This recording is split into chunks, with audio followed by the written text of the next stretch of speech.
ITECH Solutions CEO Brian Weiss joins us this week to talk about being a value-added MSP, as well as big news from Microsoft, Kaseya, and Augmentt, plus a special guest interview with Lenovo's Charles Ferland on opportunities in edge computing. It's ChannelPro Weekly number 218, Everything versus Bacon.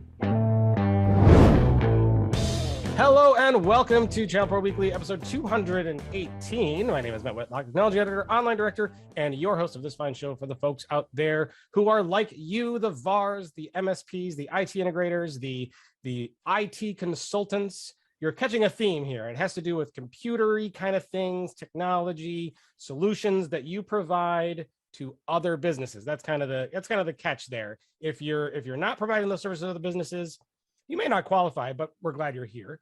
If you flip pancakes at the local Denny's, I'm glad you're here too, because there are much better career paths, especially in technology, and everybody's hiring, and you can join in the fun too. So welcome, one and all.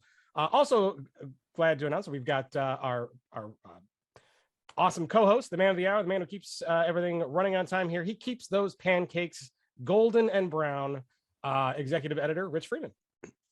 And I'll be right back after I go make myself some pancakes, because suddenly I desperately need a stack. I'm also very see. Whenever I talk about food on the show, it's usually because I probably skipped lunch and I'm very, very hungry. And I could also go for some pancakes. Now, Rich, are you a pancake guy or are you a waffle guy?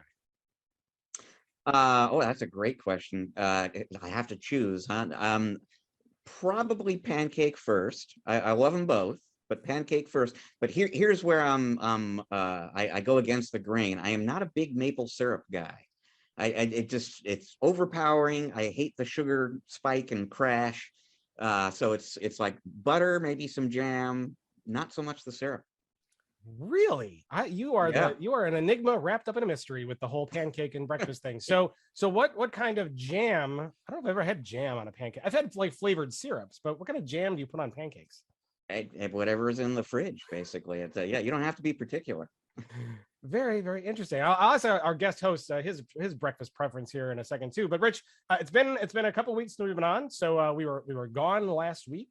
Why were we not here last week? Well, we were not here last week, and the funny thing is, I have not been home most of the time since we recorded that last episode. I just got back like literally 12-ish hours ago. From like a 9-day road trip that was awesome. And it began in Newark, New Jersey at ChannelPro's very first SMB Forum event of 2022. And we were there as well, obviously. What a great time. Yeah, tell us about the event and how it went. I mean, I could say it, but it's better coming from you. No, it went great. It really did. We are still in everyone is kind of saying to each other that we're kind of coming out of the pandemic, we're going back maybe to something that's a little bit more like normal and so on, but the world still feels like kind of an uncertain place, and you still kind of wonder when you schedule a live event, are people going to come or not? And I've been, since we did the last show, I've been to 2 in-person events, and I can tell you that what I'm detecting is an appetite, an almost voracious appetite for live, in-person, face-to-face events.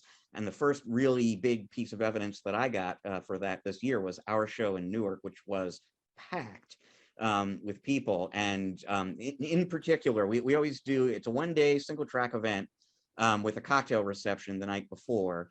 And partly, I'll admit upfront, partly because where we did that cocktail party is a somewhat confined space, but also mostly because of the turnout, the number of people who were there. That was just wall to wall, packed people. And the energy level in that room was just so great. It was like, people who haven't seen each other, haven't seen people, period, in large numbers in a long time. You could just feel people appreciating the opportunity to get out in the world and see their peers and soak up some amazing ChannelPro content. And that's not all. So Newark happened. It was a success, but we're not stopping there. We've got many, many more to come. We've got a virtual event coming up and another in-person event. Tell us about those, Rich. So the virtual event, which is coming up beginning of April, and you're going to have to tell me the exact date, Matt. Is it April 5th or 6th? I want to say the 6th, but I will buy a little bit of time by rambling into the microphone while I pull it up. It is April 6th, 2022. Okay, so that is our first of two cybersecurity online summit events for 2022. A good solid day of security content. We've got a really awesome presentation by Mike Semmel, who's a compliance expert. He's going to be talking about very specific steps that you need to be thinking about taking to avoid getting sued by your customers, and he'll explain why that really is something to think about. We've got a session that I'll actually be moderating about cyber insurance, which has suddenly become a surprisingly complex topic in terms of getting coverage, keeping coverage, how much coverage is enough coverage. We'll be talking about that a little bit. We've got a sort of new tech world, new security challenges session that we're going to be doing. We have our peer of the year, Ole Thordarson, coming up to do a peer-to-peer session with Colleen Fry about some of he's been doing really interesting things, specifically around anti-ransomware services and kind of like being a first responder. He's going to tell you all about that and how it's something that you can consider doing as well. So events.channelpronetwork.com is where to learn about all of our events, including that one. That is on April 6th. Online only. I believe that's a Wednesday. Now, if you like what you heard about that Newark event, I can tell you that the same basic content that we presented there is going to be available to you at the beginning of May, and I think that one is May 5th in Chicago, Schaumburg specifically, just outside Chicago. That'll be our second SMB Forum event of the year, and once again, we'll be talking the second edition of our Security Slam, a sort of security storytelling session, interesting stories, but instructive ones as well. Colleen will be doing a peer-to-peer session about getting into Microsoft Azure and making money off of Azure. We will be doing the employee recruitment dating game again, a game style show session about wooing those technicians out there who are getting lots of job offers. What do you got to do to be the place that the best employee candidates out there want to go work for? And then another edition of our MSP Survivor session, which is all about M&A, but also beyond that, just the strategic steps that you need to be taking to prosper at a time when the managed services market is changing fast and in a big way. So great content. Events.channelpronetwork.com again is a place not only to read about that content, but to register and sign up. And we would love to see you in Chicago in May. Yeah, absolutely. The Cybersecurity Online Summit is probably one of our biggest ones that we do, and it's everybody who attends those always walks away with a lot of really good info. So, and it's online. There's no excuse. Anywhere you are in the country, you can go to that. Make sure you go to events.channelpronetwork.com and go and register for that. For those who are in the Chicagoland area, anywhere in that general metropolis, absolutely come and join us for the Channel Pro SMB Forum on May 5th. If you're watching on YouTube, we're going to put a graphic on the screen. It's got a QR code. Scan it. It'll take you right to the registration form for that. If you're listening, go to channelproforum.com/Chicago. That will take you right to the registration page. Use promo code CPVIP, and that will get you into the door for free. So there is no excuse not to come and meet us that day and take away a lot of that great stuff, because it's a lot of really good stuff that we're going to cover. You will not regret it. That is a promise. Rich, I'm very excited that we've got a guest host today. He's been kind of waiting in the wings. I'm trying to get him in, so sorry for the delay, but I'm really excited to have him back. He started his career in computers in a small shop while attending college, and in 2005 he started ITECH Solutions, which has grown into a security-first MSP managing well over 3,000 devices across 60 increasingly larger clients, as we've come to learn. He also actively looks for ways to give back to the community, notable by his involvement in several nonprofits. Please welcome the CEO of ITECH Solutions, Brian Weiss. Welcome back, Brian. Thanks for having me. And it's ITECH Solutions, but isn't that what I said? You're IT Tech. You're not the first person that said that, and it's because of all those commercials that we watched growing up that's ingrained in our head, right? I didn't even realize I did it. You're probably right. It probably is like a subconscious thing at this point. My apologies. ITECH Solutions is the company. Brian, it's been a year since you've been on. We've got a lot to catch up on, but for those who may not have caught that one particular episode around a year ago, tell us a little bit more about you and a little bit more about ITECH Solutions. Yeah, we're on the central coast of California. We're in a smaller market, so we tend to deal with smaller size businesses. But in 2018, after the ransomware event we experienced with about half of our clients, we decided to make security first moving forward. And since then have come a long way and are moving more into the enterprise space. We're seeing a strong need for internal IT departments that need a lot of the help that MSPs can come in and offer, if anything, the tools, right? I have some larger enterprise clients. I'm just selling them tools they can't buy directly, which is turning into other things down the road, right? As we're working with them. So yeah, we've got a lot of value to offer, and it just felt like an uphill battle trying to work with small businesses. So it's a lot easier dealing with larger businesses. They have a budget, they understand the value, the need. So the conversations are different, right? Yeah. And it's been a lot of growth. I think the last time you were on, we had on your intro that you're operating about 2,000 endpoints, give or take. Mm-hmm. That's gone up by at least 1,000. And you said that you still have the same number of clients. So going up market has been successful for you. Yeah. Definitely. There's something to be said about the administrative overhead that comes with smaller clients too, right? And how much time you're spending. And that became even more apparent after we built out our leadership team and started establishing these kind of admin roles and seeing where all their time was getting sucked up versus realized revenue, right?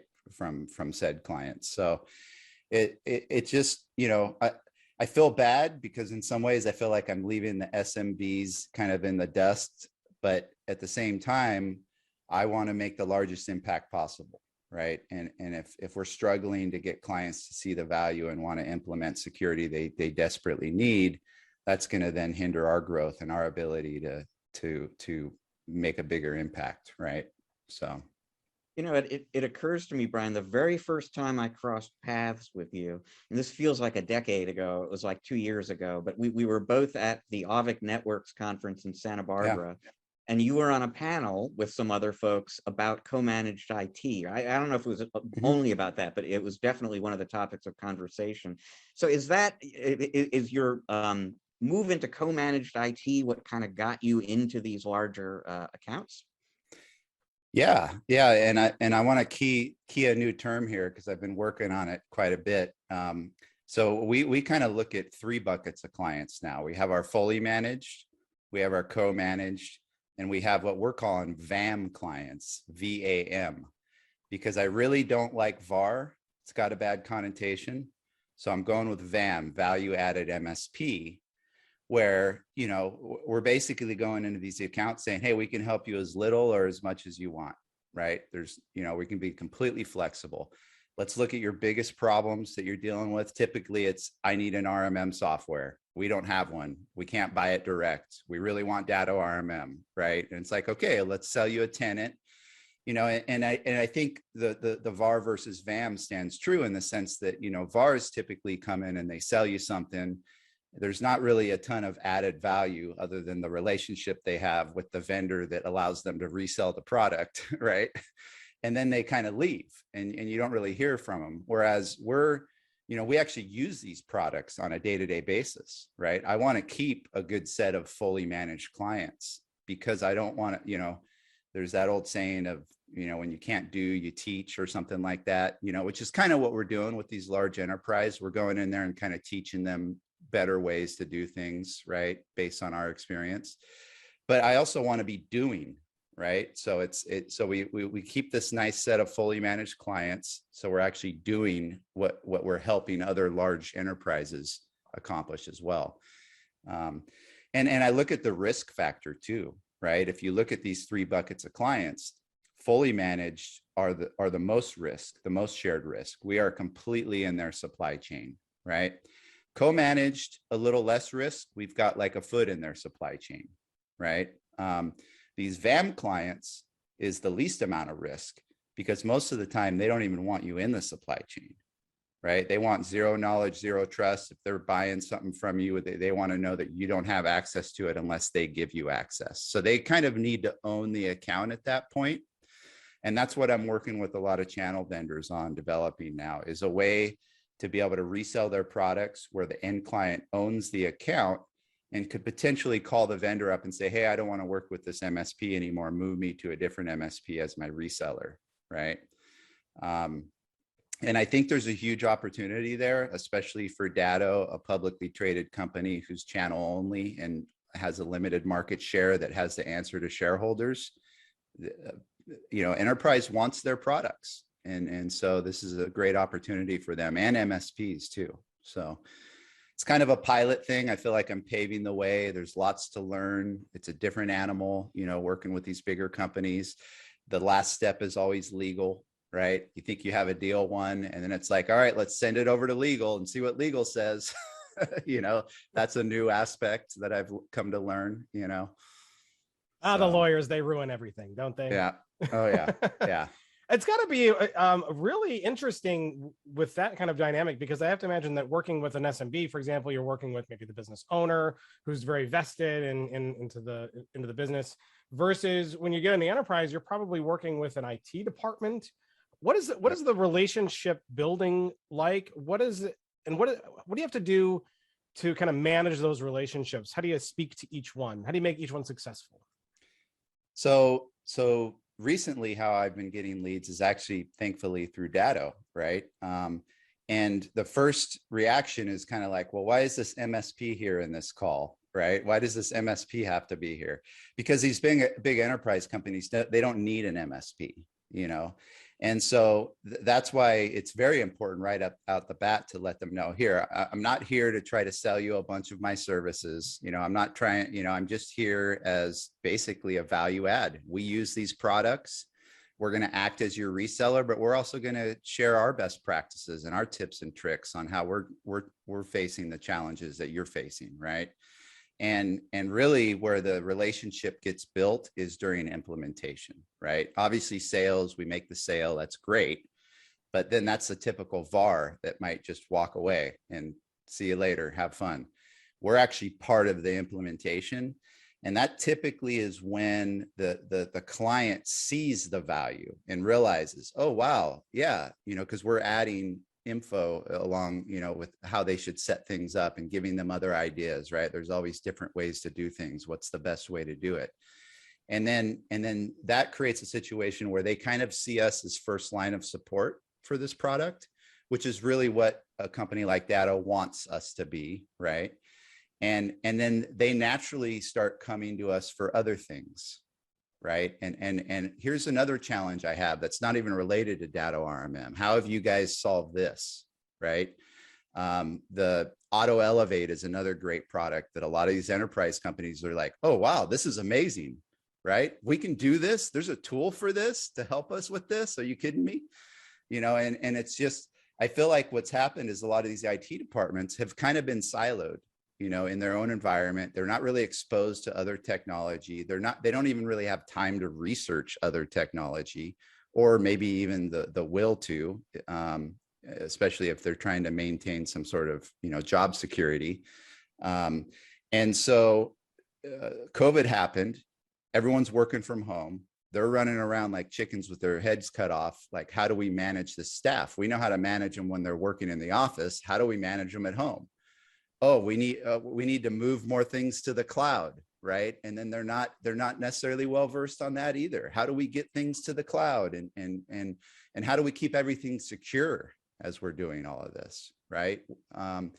So there's a lot of experience we have as MSPs that when you marry us with an internal IT department, which I feel like what I'm seeing with one of our largest co-managed clients, what they're wanting to do is they're wanting to take their internal IT and focus them on the specialized tech that has to do with that company's operations, their line of business apps, things that maybe the average MSP may not do so well because it's more specialized to the business. And they want to get away from the things that an MSP would do well, like the day-to-day help desk, the backup management, the server management, the patch management, vulnerability management, like all that stuff that comes along with just keeping your infrastructure fine-tuned is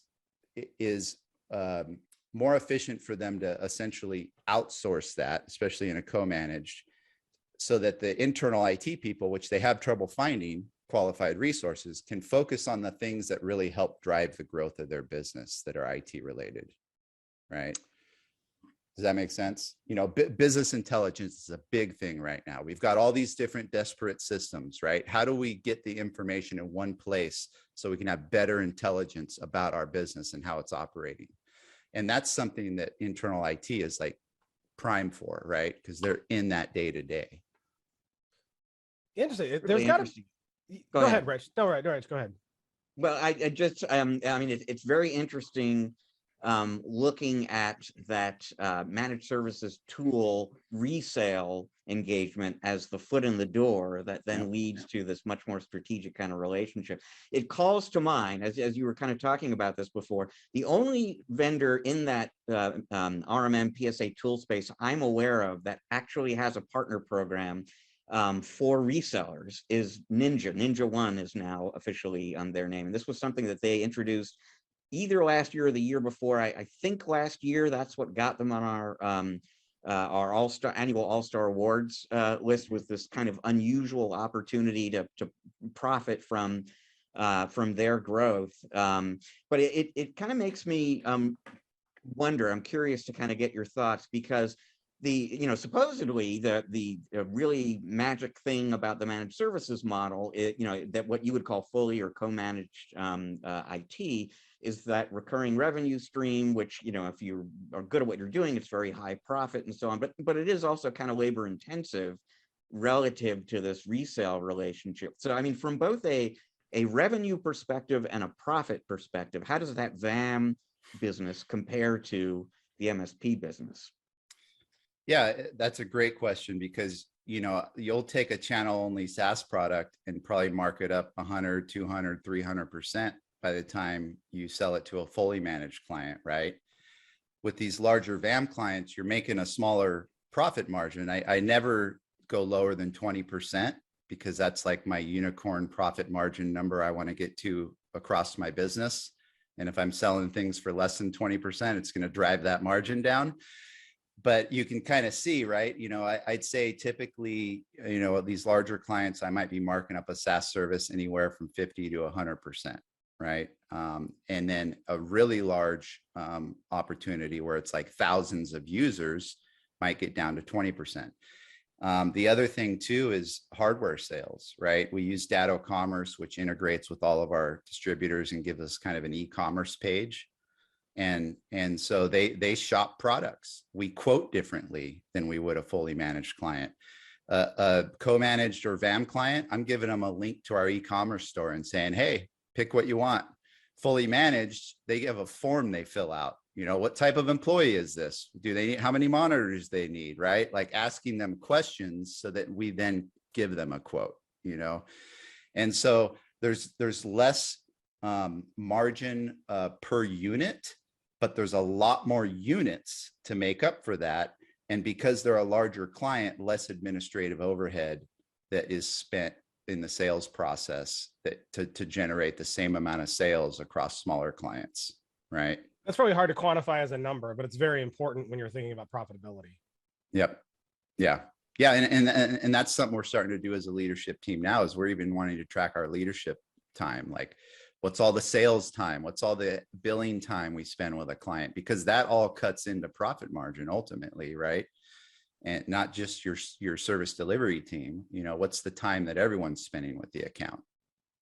So let's say I was an SMB MSP, really focused on smaller businesses, and I'm listening to this and I'm like, that sounds like a really interesting opportunity that I want to pursue. Brian, what are the risks or the things that I should know before pursuing that avenue? Things that you learned. You have to be a lot more flexible, right? You can't have this traditional kind of MSP approach of, hey, we're going to come in, rip, replace everything. You're going to use all of our products. So you're going in there and you're more kind of understanding. I feel like the first thing to understand, and it's kind of different VAM or co-managed. So just talking about VAM is they have an initial need, and you don't want to scare them away of that initial need by trying to sell them a bunch of other stuff, right? Which is typically what MSPs like to do. So you're focused on that one thing, right?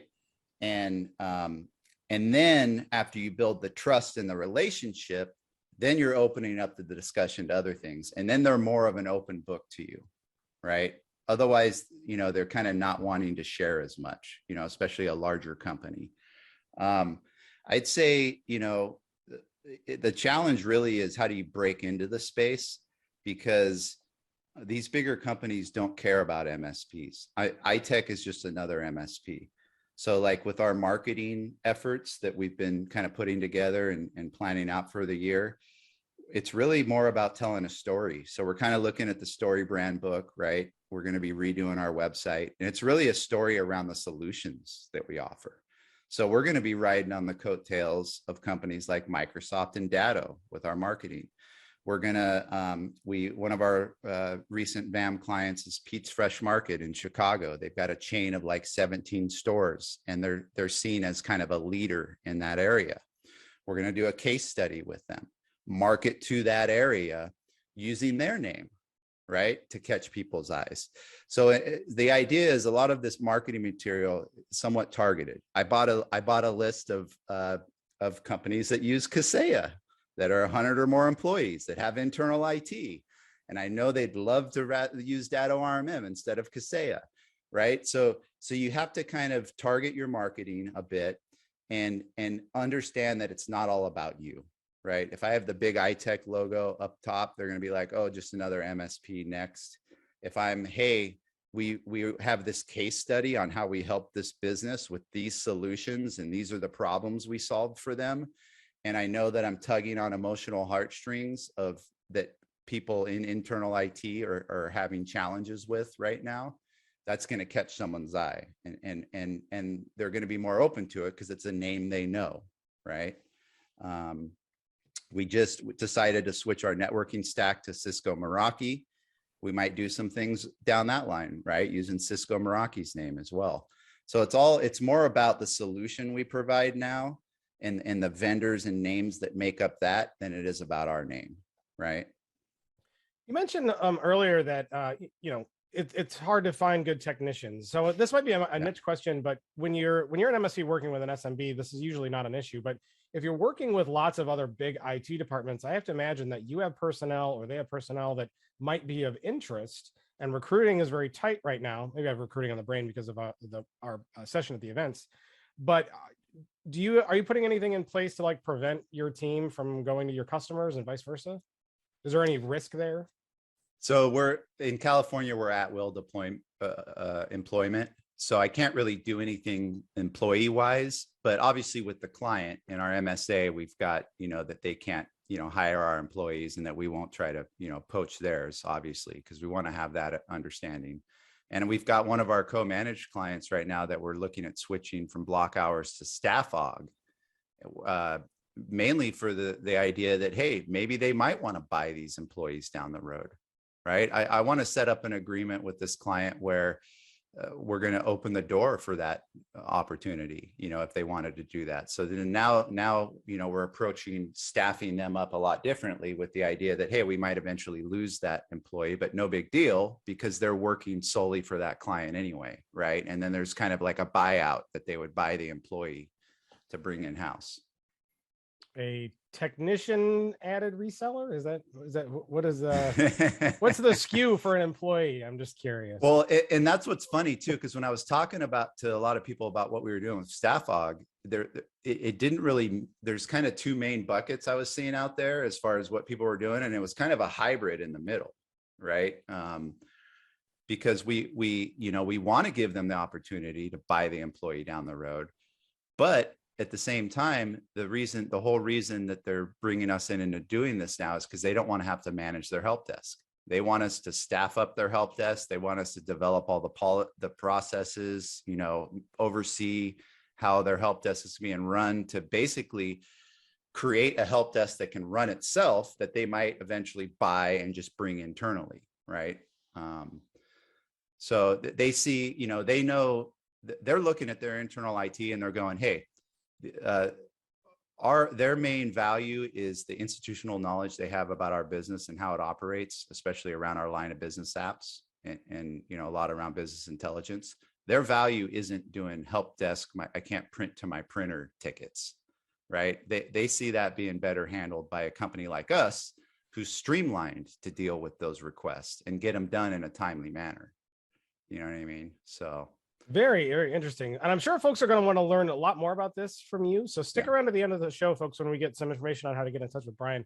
Because I have a feeling that you've sparked some interest in many people, and they're going to be wanting to know more.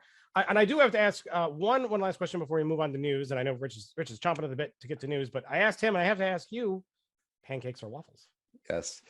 So that's a hard one for me too, but I would say for consistency the right word, how it fills in your mouth, the crunchiness of the waffles, I love, like the Belgian waffles. Oh, so great. And I do agree that syrup can be way overpowering, right? So I typically do very light syrup, and I'll even go sugar-free syrup if there's an opportunity. But I do like the flavor of the maple. But I prefer a lot more butter over syrup. do you do the whipped cream on top? Because a lot of people like the whipped cream and no, that's way over the top with sugar for me. Over the top. Yeah. You know, I'm also a sugar-free syrup guy, but I had to stop buying it because like there's a big difference between like a light syrup and sugar-free. And like I've only found one sugar-free syrup one time that actually really like tasted good, and I've never been able to find it again.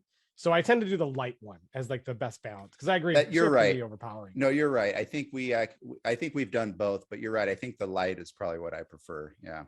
Yeah, big taste difference otherwise, and it's not quite the same. But I'm with you. I like both waffles and pancakes. We might have to let the listening audience decide which is the superior carb breakfast food, pancake or waffle. Folks, go to the comment section on YouTube, go down to the description area, and you tell us pancake or waffle and how you like them and why they're the best ones. If you want to submit it online, go to send an email to podcast@channelpronetwork.com and send us your response. We want to know, and we would need to put this dilemma to bed for good. Let us know. All right, Rich. While we're solving big problems on that, like by figuring out the hard questions, we've got a lot of news to cover, so we better dive in before we run any longer than we're going to. Microsoft has just announced something that I think none of us have really read a lot about, so we may not have a whole lot to add yet, but they are like totally revamping their partner program kind of out of the blue. Tell us about this. Yeah. No, well, you're absolutely right. I mean, it's been, as we record this, probably not even 24 hours since this was announced. I have not written about it yet because yesterday was a travel day and I was at an event. I didn't even really kind of begin to digest what was going on until last night. So I'll kind of take people through as much about this as I know, but very quickly, I've just got to tell a little anecdote here because you at least Matt know our good friend Dave Seibert well. Dave is an MSP and a solution provider in Southern California. He is also part of this very exclusive sort of partner advisory council Microsoft maintains called the Worldwide Influencer Group, very small group of partners around the world who, they learn all the secrets weeks, months before the rest of us do. So Dave is easily the most plugged in person at Microsoft that I know, at least. And I want to say it was about 6 weeks ago, I get this email from him in the evening, this very cryptic, mysterious email in which Dave says, if the Microsoft folks reach out to you about some news a few weeks from now and you want to talk about it a little bit, just give me a shout. I'm happy to. And it's like, okay, Dave, what's that about exactly? And he said, and if there's anyone from Microsoft listening, he stuck to the NDA. I didn't get anything out of him, just that there's something coming. And I'll drop this little hint too. I asked him, our partner is going to be happy about this or unhappy about this? And the gist of his answer was not so happy. But we'll see. Well, let's talk about what they announced. So what they announced yesterday is a total, and I mean total relaunch of the Microsoft Partner Program. So total, they're changing the name from Microsoft Partner Network to Microsoft Cloud Partner Program. None of what I'm about to describe here goes into effect until October this year, so they're trying to give people some time to digest this and understand what it means. Among other things, there's something like 19 competencies in the Microsoft Partner Network today. They're all gone. They're going away. If you are a silver or a gold Microsoft partner today, that's going away. Those levels, that whole system going away completely. What they're doing is they're going to build the program around 6 solution areas, 3 of which are kind of specific to Azure. So there's a data and AI solution area. There's an infrastructure one for infrastructure as a service. And then there's one that they're calling digital and app innovation, which is more around the sort of platform as a service side of Azure and building and hosting applications on that platform. Then beyond that, you've got the business application solution area. That's like Dynamics 365. You've got what they're calling modern work, which is mostly Microsoft 365, and then security. So everything is going to be going to revolve around those 6 solution areas. Instead of levels like they had before, they're going to have 2 designations essentially that they're calling it. So for each one of those 6 areas, you can either be what they're calling a solutions partner. You earn the solutions partner designation basically, or you can be a either a specialist or an expert. In most cases, you're going to call yourself a specialist. There's one particular case for some reason I don't understand around the Azure MSP specialty where the term of art is going to be expert. But for everyone else, you're going to be, either a solutions partner or a specialist in one of these disciplines. The whole system by which you kind of qualify for any of this with Microsoft is changing. So they're introducing something totally new that they're calling the Partner Capability Score. This is a 1 to 100 scale where you're kind of collecting points in a number of different areas. So one is, for example, net customer adds, your sales performance in adding customers to Microsoft's customer base. Certifications, how many of those have you collected? Usage growth and number of solution deployments. How much consumption of Azure, for example, you're driving? Like I said, 1 to 100 scale, you've got to be 70 or better to either be a solutions partner or a specialist. If your score is below 70, you can still, you'll have access to this dashboard that they're rolling out, and you'll see what your score is, and they'll provide some guidance on what you've got to do to get north of 70, but you're not sort of officially, a designated Microsoft solution partner or specialist. AKA that dashboard is available now. So that none of this goes into effect until October, but if you want to find out today what your score is and what you kind of need to do, apparently that dashboard is available for you to do that. They are rolling over, well, I guess they're giving you as their partner 2 options around benefits in the program. So if you want to renew the benefits package that you've got now, you can do that. They are also introducing these new sort of customized benefit packages based on your business focus. So I'm assuming there's one for the security folks, for example, and another for the Azure infrastructure folks. You have the option of switching to that as well. Just a total guess, but someday they'll probably push everybody to one of those packages. But for right now, they don't want to tick off the partners by changing the benefits as well as everything else about the partner program. And to that point, every Microsoft partner in the audience will remember what a huge explosion of criticism flew at Microsoft when they took away internal use rights to cloud products a couple of years ago. They made a point of emphasizing, we're not doing that. You still get the internal use rights that you had before. They're changing what they call that from internal use rights to product benefits, but that is still going to be part of your experience as a Microsoft partner. And then there are going to be some changes around your eligibility for Microsoft commercial incentives, sales incentives, and so on, but that doesn't change. I want to get the timing right on this. So that they will not change that until October 2023. So the new program goes live October 2022. Whatever your incentives you're getting today, you keep for at least a year before that gets changed around.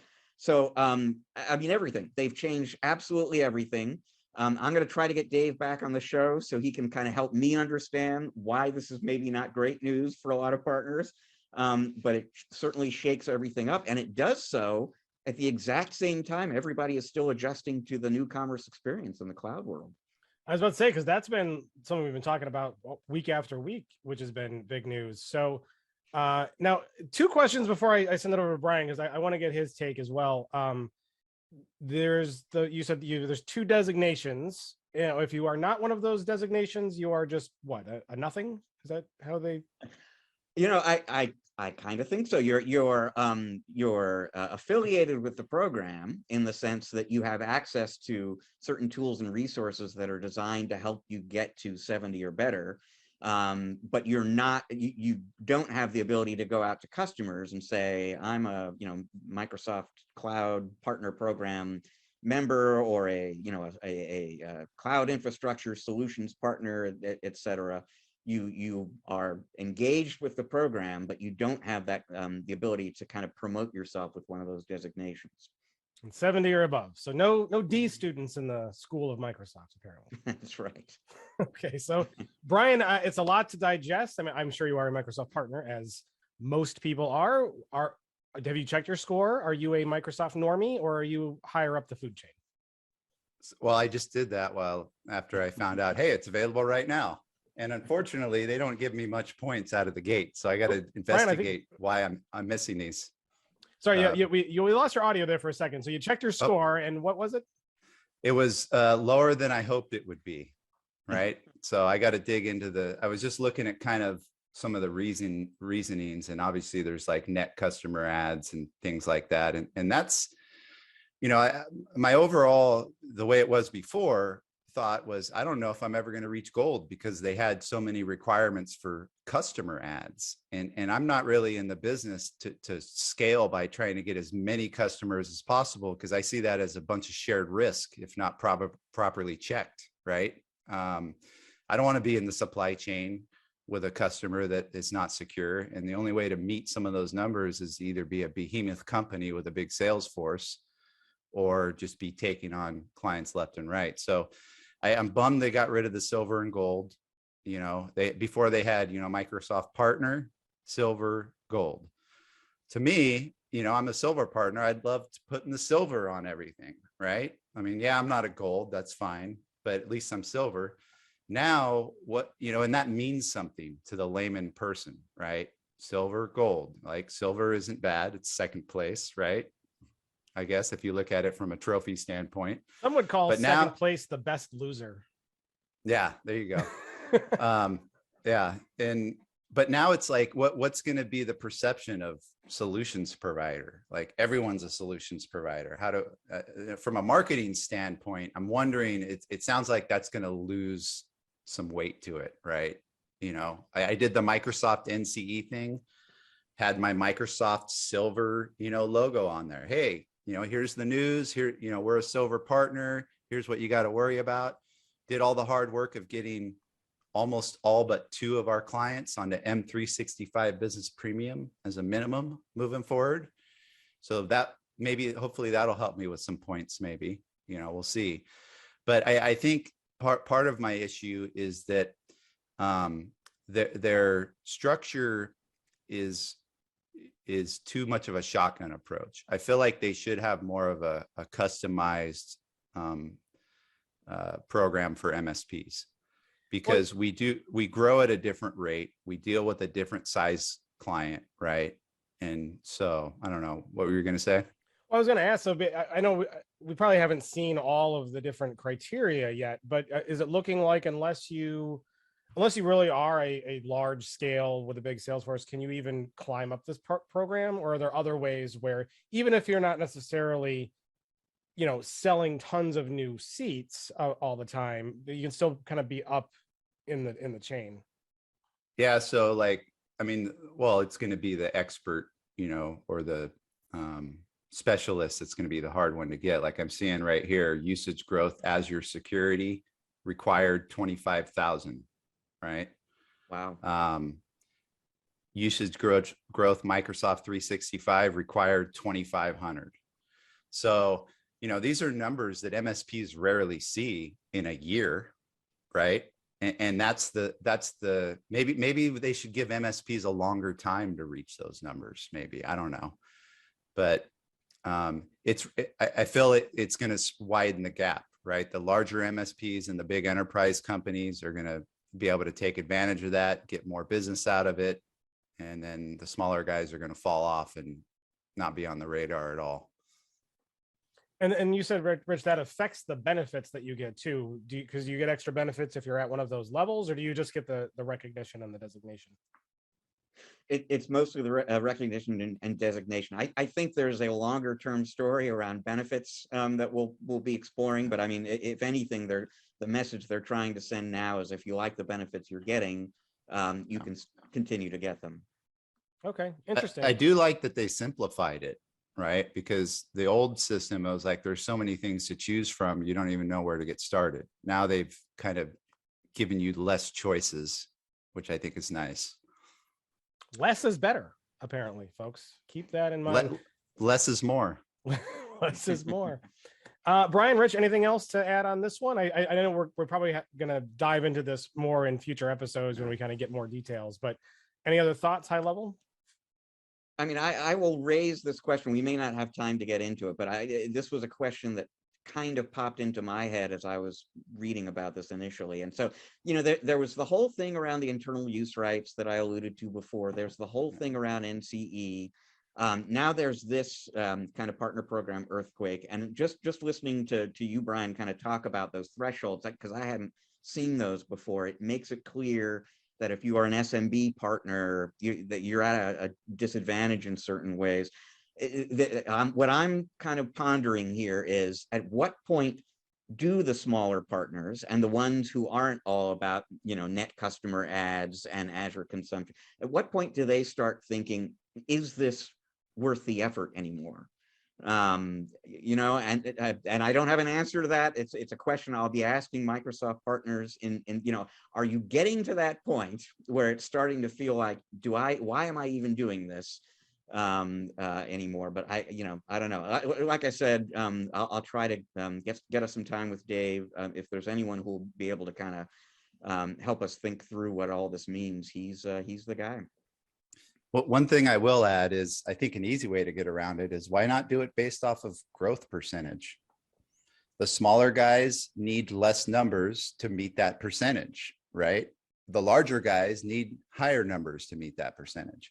So to me, I think that would be a better way to do it, right? And then that way you kind of let everyone participate. As long as they're meeting a certain growth, we know we're all reaching the same goal.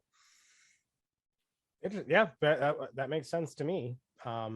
But it may not shake out that way as we go. So we'll just have to see, and we'll dive more into this, as I said. But we will move on from more and more change at Microsoft, which seems to be a regular recurring staple on the show these days, to CompTIA. We're going to talk about CompTIA. Rich, you were at a CompTIA event, I believe, earlier in the week, and this is probably a story that came out of it. What are they doing?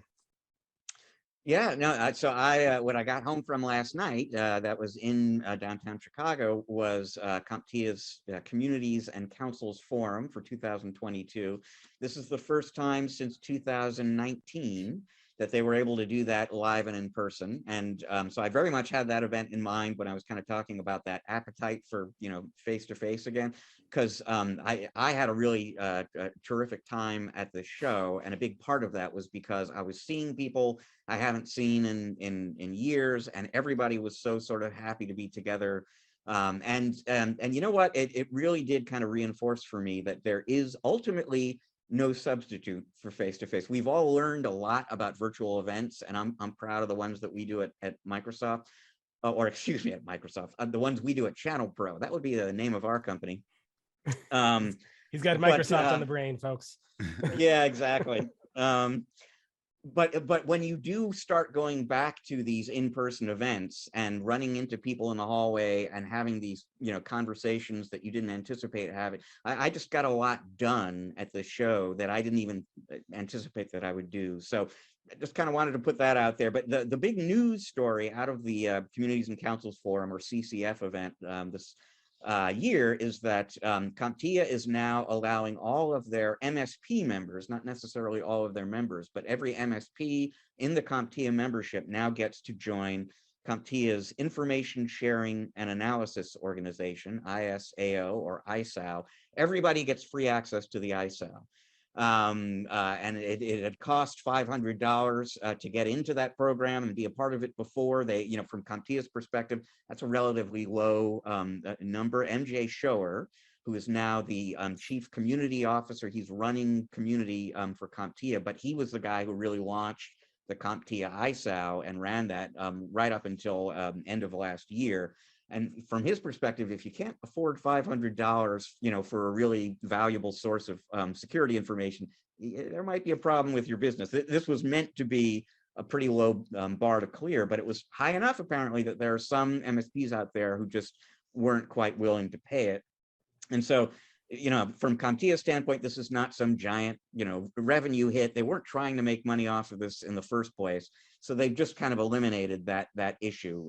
If you're an MSP, you belong to CompTIA, you can get in. Now, what does that mean? What is the ISAO? And ISAO is basically a central clearinghouse for information about threats. So people can report threats that they've seen. There's an analyst team that will kind of tell you how serious these threats are, what to do about it. And it's really kind of meant to bring the power of numbers to this cybersecurity issue. You've got a lot of different people at different companies collaborating, sharing information. Ordinarily, you know, the federal government doesn't like it when companies that should be competing are sharing information. But in this particular case, since 2015, they have been encouraging businesses, not just in IT, but everywhere, to form ISAOs, because this is kind of how we level the playing field against the attackers, is by sharing information and threat intelligence. So that's what the ISAO does. If you're in CompTIA, you can now get into that program at no additional cost. And MJ's hope is that this will get more people engaged, and that in turn will bring more threat reports, potential threat reports into the ISAO, so it can be that much more effective out there. The other things they were talking about are I think going to be more important to people who are sort of, you know, very engaged with CompTIA. They have a whole new kind of regional community structure now. It used to be that their communities that they did around topics like cybersecurity and managed services and so on. There was one community for managed services, for example, and it was, you know, essentially worldwide. So if you were a partner in Europe or Australia, you had access to a local community of peers, but to engage in that managed services community, you were kind of, you know, working with this community that's headquartered essentially on the other side of the planet. So what they're doing is now there's going to be 4 of these regional communities around the world, including a new one for the first time for North America. So instead of that by default being the community, and then if you want, you can join the Australian one or whatever instead, everybody joins a community of peers who are in their part of the world, and then those regional communities will decide which kind of topic-based communities and councils they want to set up. So, you know, maybe managed services isn't that big a deal in the Benelux countries, and they don't really feel like they need that. They can do that now. So there's that. There was that whole thing that was kind of introduced and explained. That'll be kind of rolling out in steps, I think, over the course of the year. And then the other thing, and here's another little anecdote that I've just got to tell. So this was sort of a changing of the guard event for, you know, Nancy Hammervick has been running community essentially for the last 11 plus years at CompTIA. She's stepping into a new role in charge of CompTIA's Tech Career Academy that she's very excited about. This is the part of CompTIA that educates and trains, you know, all of those IT workers we desperately need in the workforce. So that's what she's going to be doing. MJ Shower, former MSP, then he ran the ISAO. Now he's going to be taking over for Nancy. So we have in the March issue of ChannelPro, there is a column written by a managed services consultant named MJ Patton, who I met very briefly at an event in November last year. She was at CCF. I was chatting with her when MJ Shower came by to say hello, and I had the delightful opportunity to say, MJ, meet MJ. MJ, this is MJ. and then step back and let them explore all the common experiences they've had being named MJ. But I was the only one at the table who was not named MJ. And what are the odds that that'll ever happen again, right?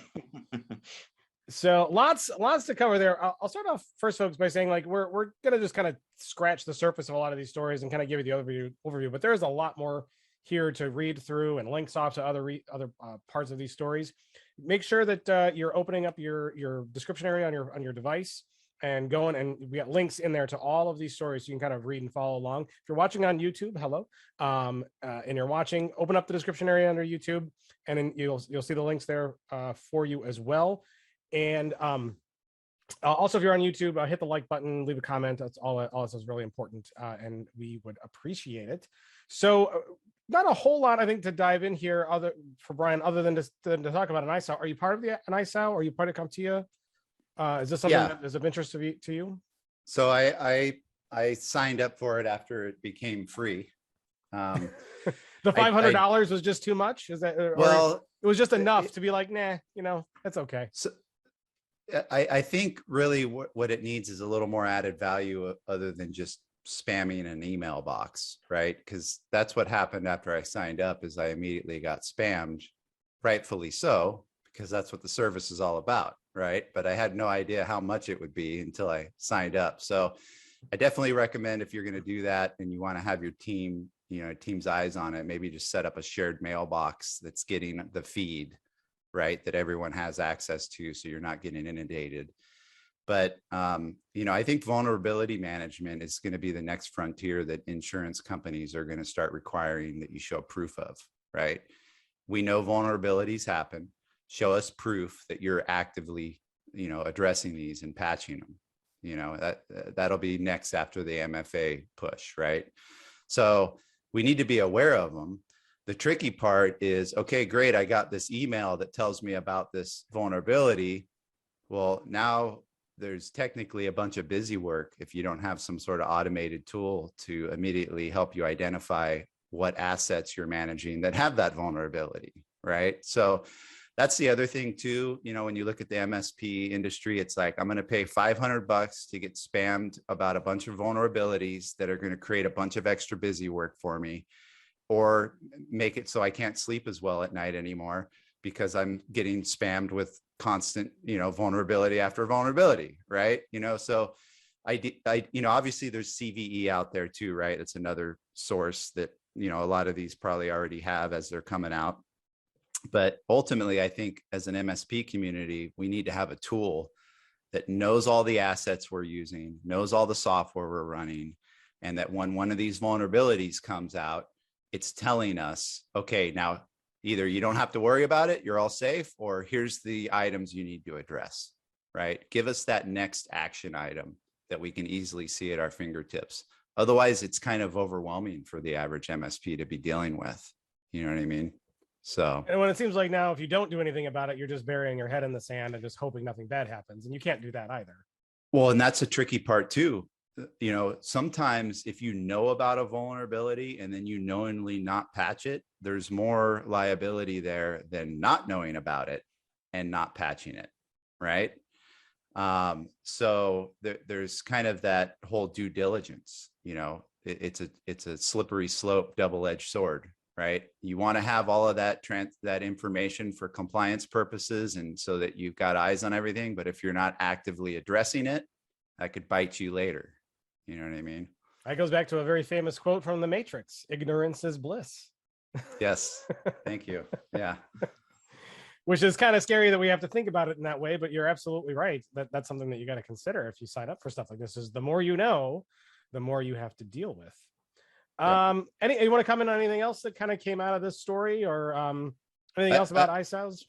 I love what the ISAO program is doing over there at the CompTIA. I mean, really, that's the biggest challenge right now. I think in our industry is that the more we know about the threats and vulnerabilities out there, the better job we can do at patching and preventing them, right? But it's kind of hush hush. You've got the security companies out there that are developing the tech and have the IP to find the vulnerabilities or stop the threats. That's valuable IP that if they shared that with the rest of the world, we could all level up.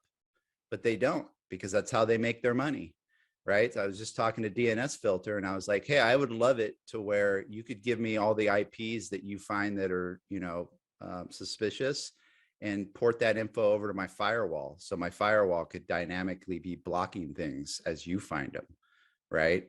And so I think sharing information is big. You've got the competitive market that hinders that.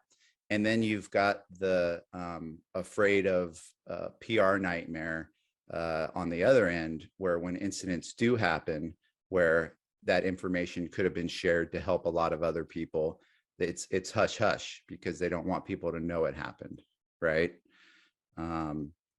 So, I think that's the biggest challenge in our industry, is that if we could share more, we would reach a better security posture faster.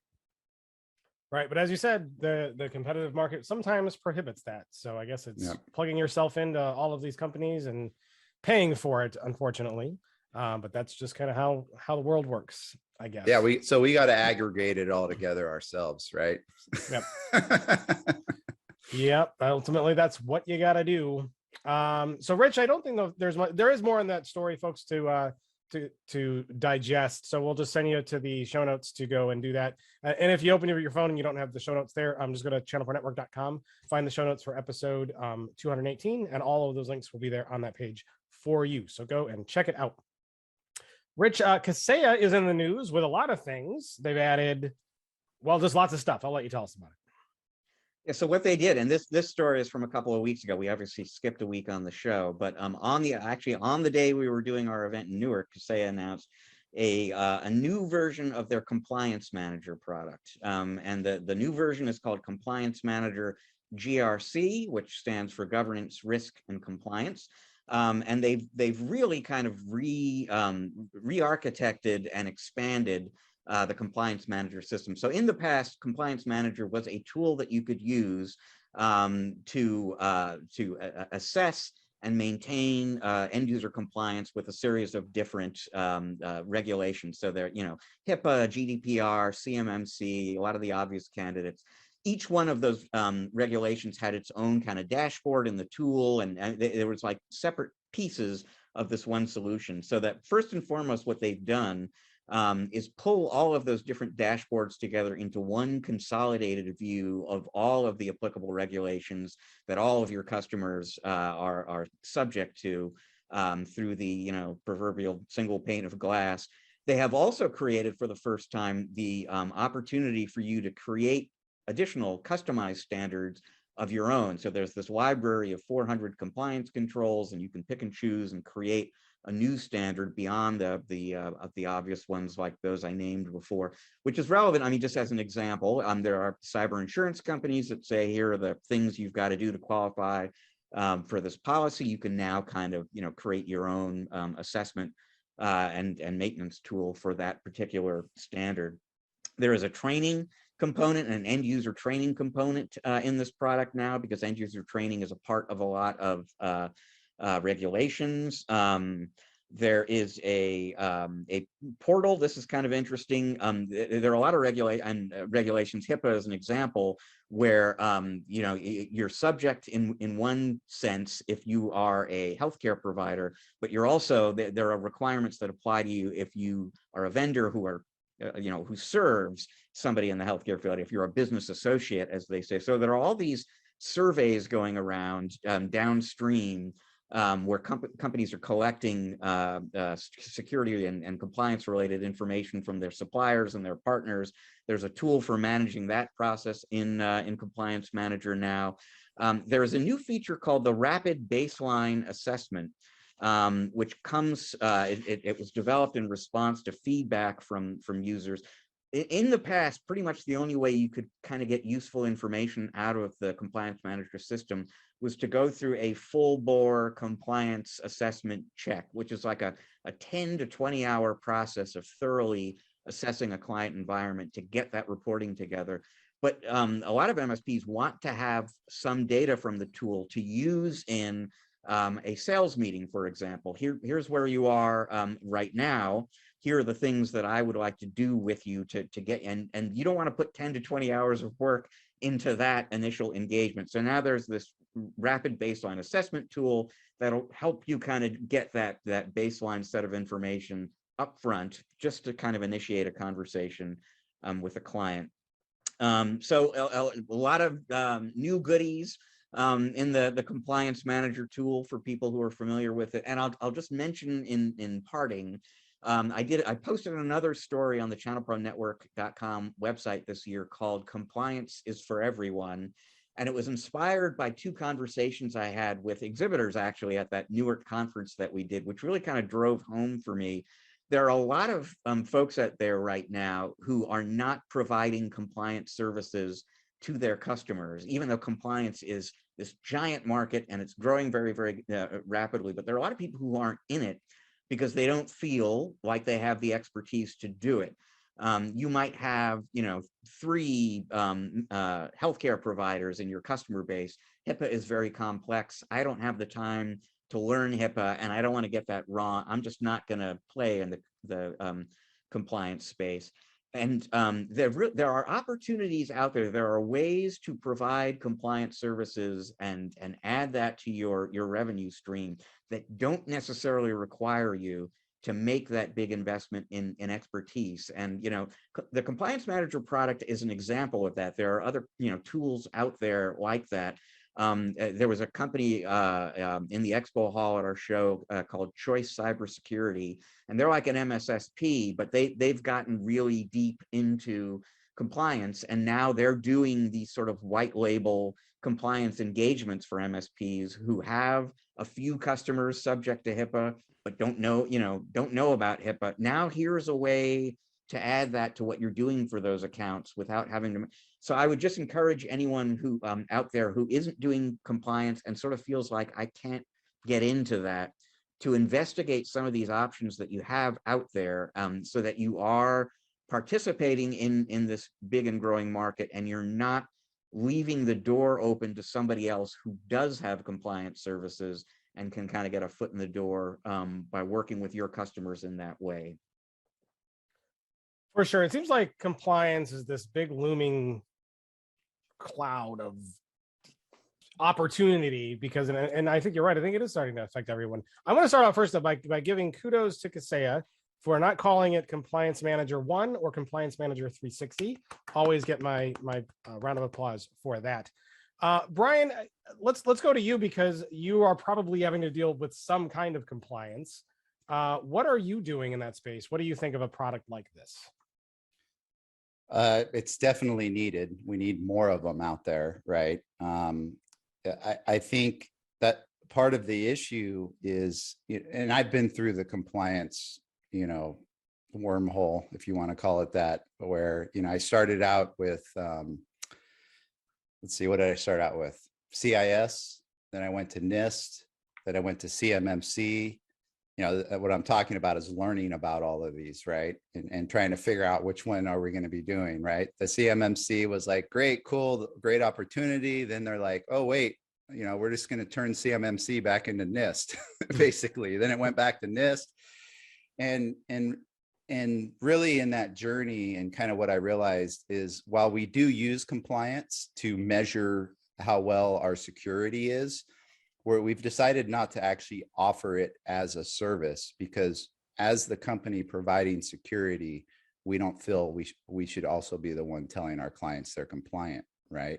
We'll show you reports and do self-assessments and show you how we're mapping, our tools, procedures, processes to controls. We actually went back to CIS, by the way, now that they came out with version 8.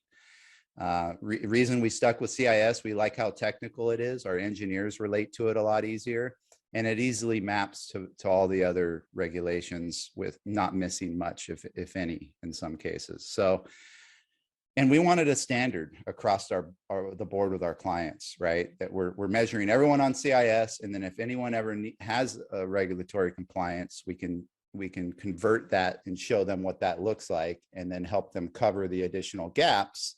But ultimately, for them to be, hey, I want a green check mark, I'm compliant, we're bringing in a third-party company who's then going to verify everything, right? What's interesting about compliance, though, is you think about, typically you might assume first, like, hey, it's more in the enterprise space. But with the idea and understanding how the supply chain works, you could have a small business client that's 10, 20 users. And if their clients are enterprise, right, and held to a compliance, they're in the supply chain of their client. And since you're in the supply chain of your client, technically, even though they're a small client, you have higher standards that they need, that they're held to, therefore you're held to, right? So that's something to consider too. Sometimes when I talk enterprise, you know, I might be even talking about a small client that has enterprise needs, mainly because their clients are enterprise, right? So I think we're definitely going to see more of it, especially with that fact, right? You might think, hey, maybe the average MSP might not deal with it much because they don't deal with really large clients that have that. But even small clients have that. I mean, obviously, we know in the medical space, there's HIPAA, there's small medical offices all over the place, right? But I think government is probably what we're going to see the biggest push. That's what we've noticed so far. A couple of our construction companies who the last thing they wanted to do was spend money on IT and security now had to invest a bunch of money because they didn't want to miss out on some government contracts. So it's also hard not to have a conversation about compliance without also talking about cyber insurance, because it seems like in order to get cyber insurance, or at least to keep your rates from being absolutely astronomical, you have to deal with some level of compliance. Are you seeing that in your business as well? Yeah, and that's the driving factor for the clients that haven't been wanting to give us time of day around security, right? It's like, oh, hey, now I've got this insurance form asking me the same questions you've been, you know, talking to me about. Maybe we better start doing this, right? And so I like it for that fact. I don't like it because the industry that's driving better security isn't an expert in security, right? So a lot of times their questionnaires are just they're not specific enough, or they're too specific. And you really almost need an underwriter that knows and understands security. Like we ended up going with TechRug, right? And they actually have their own underwriting in-house, and they do a full-on audit, like for an MSP. And they look at a lot of things that I feel like insurance should be looking at for an MSP that they typically don't, right? And so I see it being a niche market too. Like, you know, don't just go get cybersecurity insurance from any broker, right? Find one that does this on a regular basis that's going to help you get a good rate, you know, or even allow you to get it at all. But that'll be the driving factor for sure, you know, is that fact. And then the other thing too that I run into with clients is, had this discussion, it's like, well, you know, if I've got this insurance, why do I need all this security? Right? They want to use the insurance as their security. And I was like, well, you're getting this insurance and you're hoping that you never have to use it, right?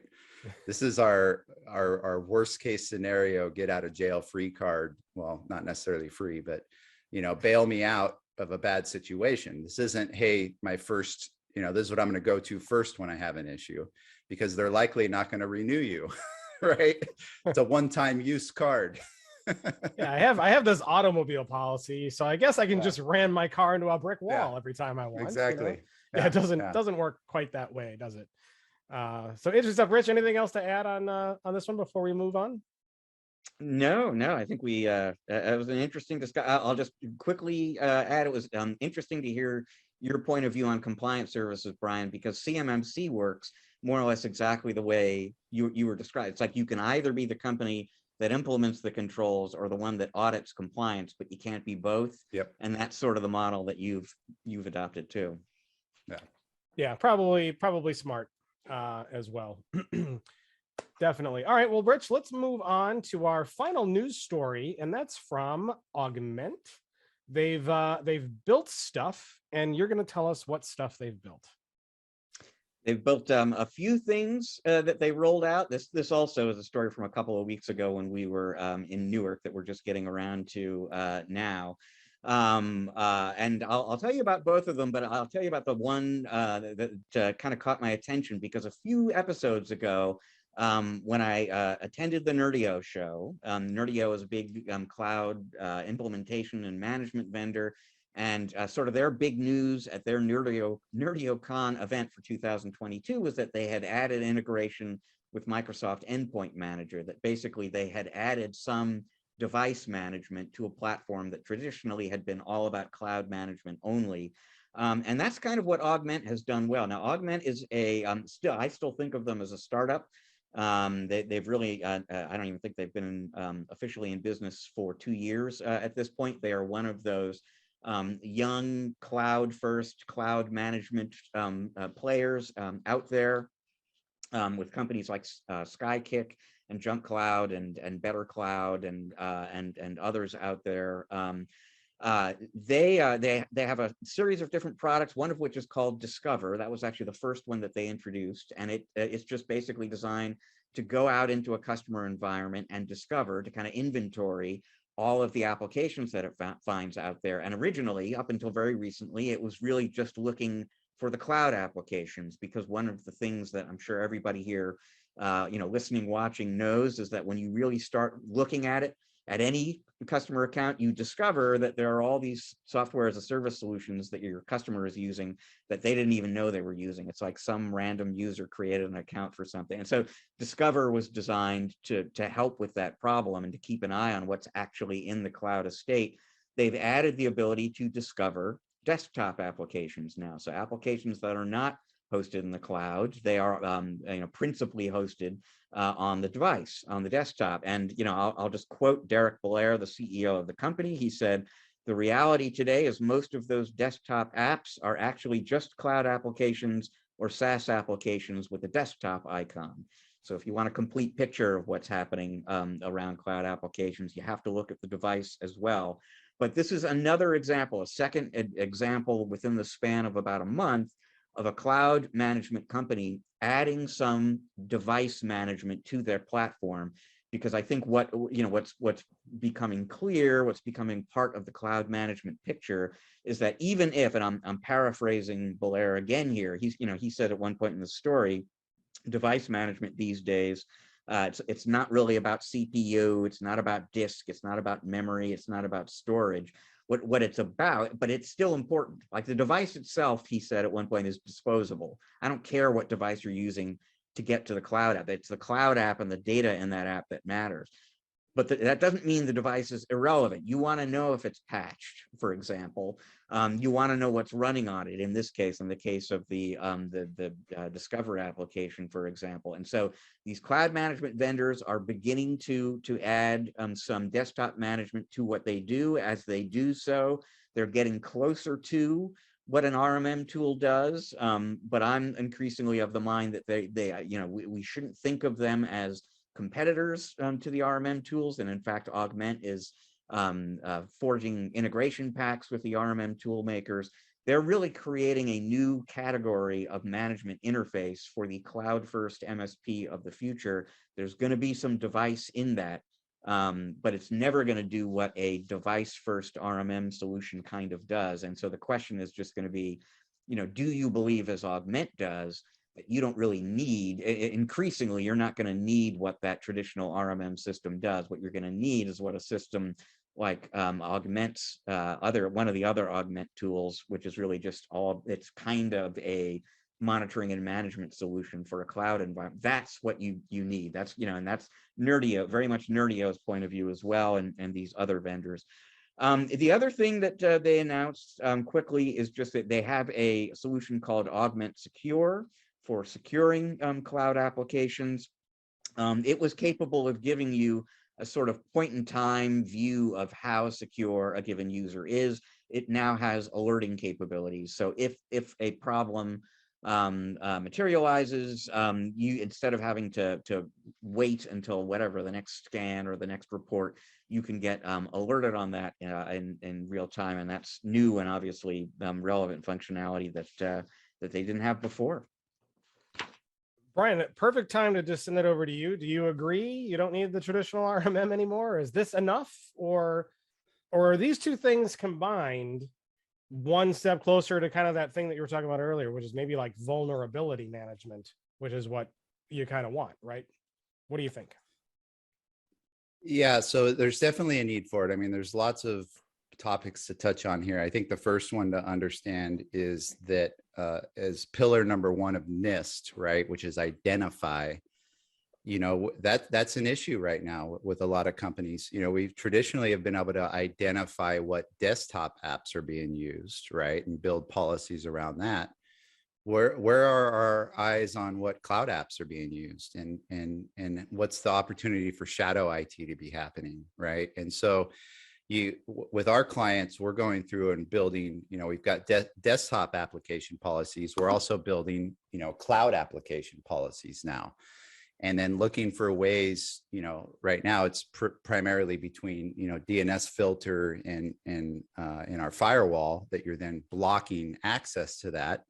But that gets tricky too, because a lot of these cloud apps don't just use a single URL. It's not like you're going into your DNS filter, your firewall, and saying, hey, just block this. There's tons of different URLs that are accessed and used. So really what I think you're going to see is a convergence even, and DNS filter just released their app aware, where you're going to be able to go in and look at a list of cloud apps that it's identified your users are using, and then you'll be able to just with a checkbox apply a policy whether or not you want to allow or not, right?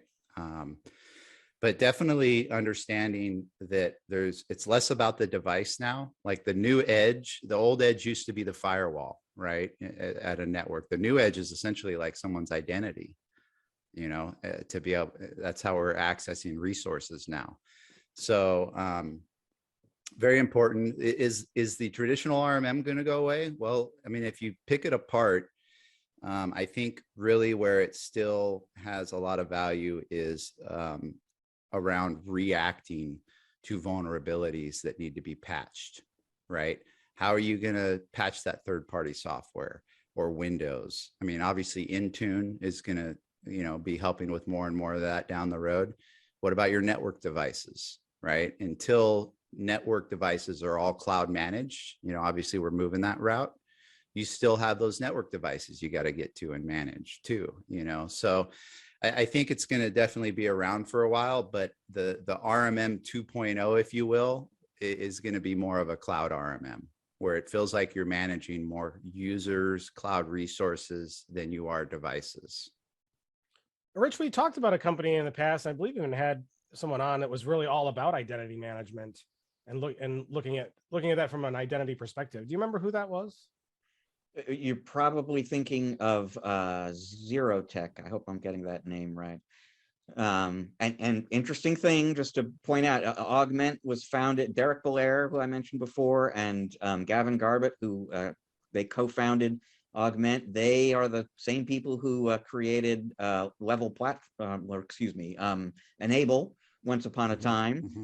And Zerotech was founded by the guy who did Level Platform. So it's like both of those tools, which are very much for the cloud first world, were founded by people who were pioneers of the original device-centric RMM model, and who now are very much of the belief that use case, that need is far less relevant than this new one. Mm-hmm. Yeah, interesting. Brian, anything else to add before we move on?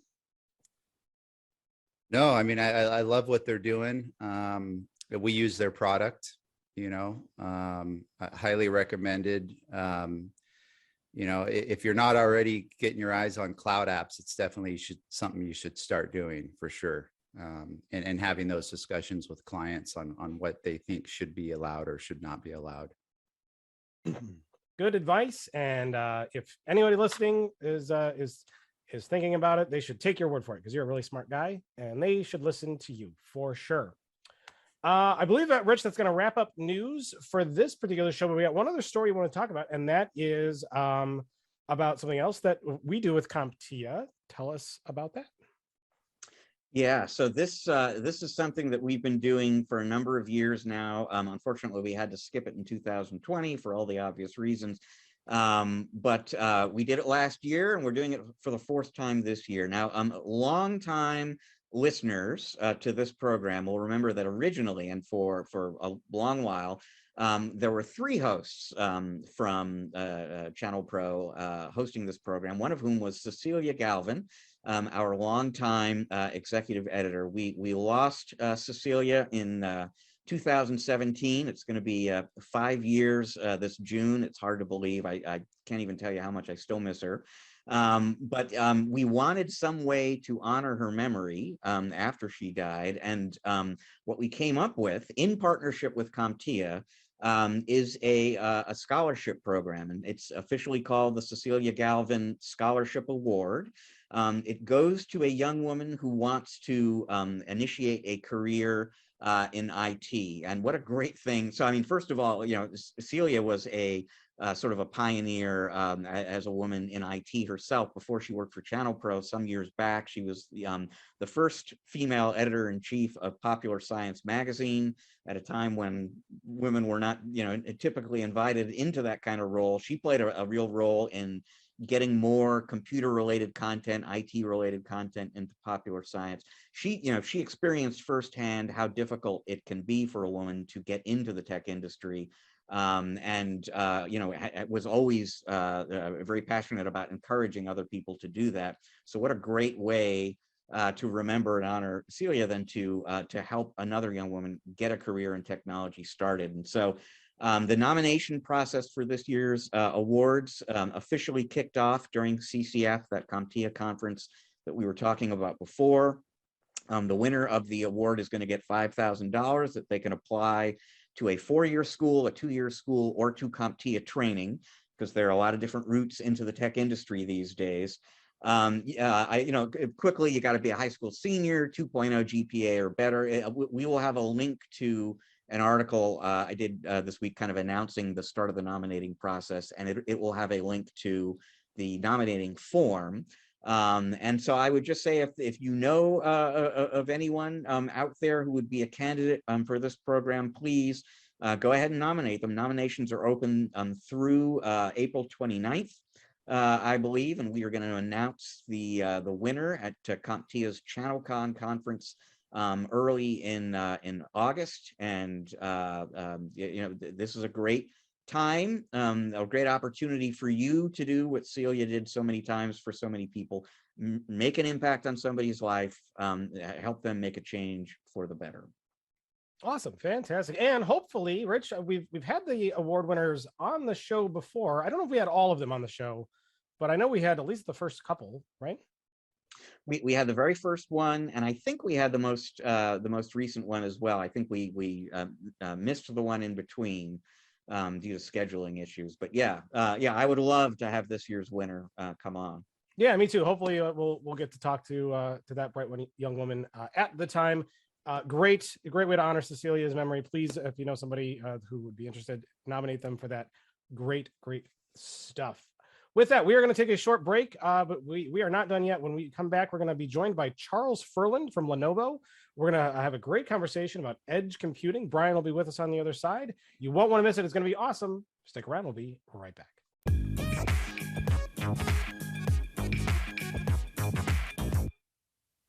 Hello and welcome back to part 2 of this episode of ChannelPro Weekly. Just a few years ago, if you heard anyone talk about servers, how to move them into the cloud was frequently the focus. Today, thanks to things like the enormous amount of data being collected from IoT and the increasing AI needs of retail, manufacturing, and smart cities and more, edge processing is becoming increasingly more important, which could be a big opportunity for the channel. Now, here to talk about that is Charles Ferland, the Vice President and General Manager of Edge Computing and Communications Service Providers at Lenovo. Welcome, Charles. Hey, thank you, Matt. Happy to be here. It's great to have you on with us today. Please take a couple minutes to tell us a little bit about you and a little bit more about your role at Lenovo. Sure. So, yeah, my name is Charles. I'm basically looking after one of the 4 customer segments that Lenovo is focusing on, which is the communication service provider. So my organization is responsible for everything we do for the telecom industry, the product, strategy, partnership, and so on. However, a couple of years ago, we recognized that there was a significant shift in our industry, which is edge computing. And I've been assigned to work on edge computing and developing a comprehensive strategy for Lenovo to be impactful and understand the use cases from our customers and our partners and deliver the products, hardware and the software, to winning the edge computing market share right now. Cool. And how did you find yourself making your way to Lenovo? Oh, before that, came from a Nokia background, or I was leading an organization with Nuage Networks, which was Nuage Networks was a SD-WAN, SDN solution software, IBM, startups, Nortel. So coming from a telecom background, which surprisingly, when you were looking at a lot of what happened in the telecom industry, I find it there's a parallel with the edge computing, what's happening in many of our industry in factories for Industry 4.0, for example, where a lot of the telecom industry were using appliances that were set to deliver a specific function. In 2012, there was a white paper called Network Function Virtualization, NFV, that came out and completely transformed the industry. It took 10 years, but the result is that we're using x86 servers with virtualized function on top of that for most of the modern telco networks. And I see the same thing happening right now in the edge computing, and especially when factories and manufacturing plant, where instead of having closed appliances, there's a shift towards having more of an x86 type of architecture for better options, better cost, better manageability. And then a lot of those functions are actually being virtualized to deliver the services. So I find it ironic that, coming from a telco and moving into edge computing and finding a similar pattern within this industry as well. So Charles, I really want to spend most of our time here talking about edge computing with you. And this might sound almost silly to you, but I kind of want to start with just having you define edge computing, because I will sometimes talk with people who will categorize, branch office or remote office as an edge computing scenario. I mean, from your perspective, a Lenovo perspective, what is edge computing? Right, and that's a good question, because you can have a very long conversation with the customer and realize, okay, we're talking about two separate things here, but there's edge data center or remote data centers, and that's one aspect of the business that often get confused. One of the communication service provider will open a 10,000 server edge data center and say, well, that's pretty much a data center with 10,000 servers, right? Really what our definition of where we created at Lenovo the brand Think Edge, it's really for purpose-built equipment that is operated outside of the data center, meaning that it is typically much smaller. It will have a smaller form factor. It will be more ruggedized. It will have security features like lockable bezel and GPS tracking. It will have, we pay more attention to the noise level, for example, so that, if you don't really care in the data center if the server creates 80 decibel of noise, but when you put it in a branch office or in a retail store, it has a massive impact.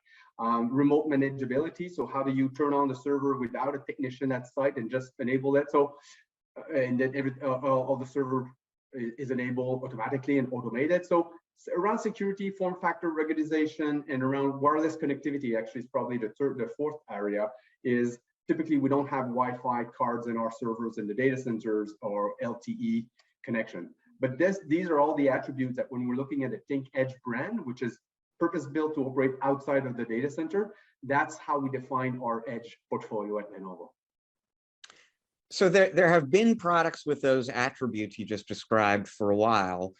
It does feel like there are more and more of them kind of showing up recently. And the other thing that's kind of notable to me, and it's part of why I was very happy to have you on the show with us here, is when I'm talking to companies like Lenovo or Dell as another example, it just feels like they are spending more time, dedicating more attention when talking to the media to edge computing. It's just a kind of a bigger deal to them. It's something that they want to talk about more than they have in years past. So I mean, just look at this from a Lenovo point of view. What is it about the edge market and the edge opportunity that is most sort of exciting from a hardware maker's standpoint?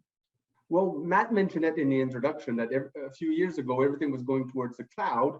Now it's shifting towards the edge, and it really, the compute capability really follows the center of gravity of the data. And right now, the amount of data being created at the edge is just phenomenal, right? We're having a retail store, for example, that will have like 16 high definition video cameras filming 24/7.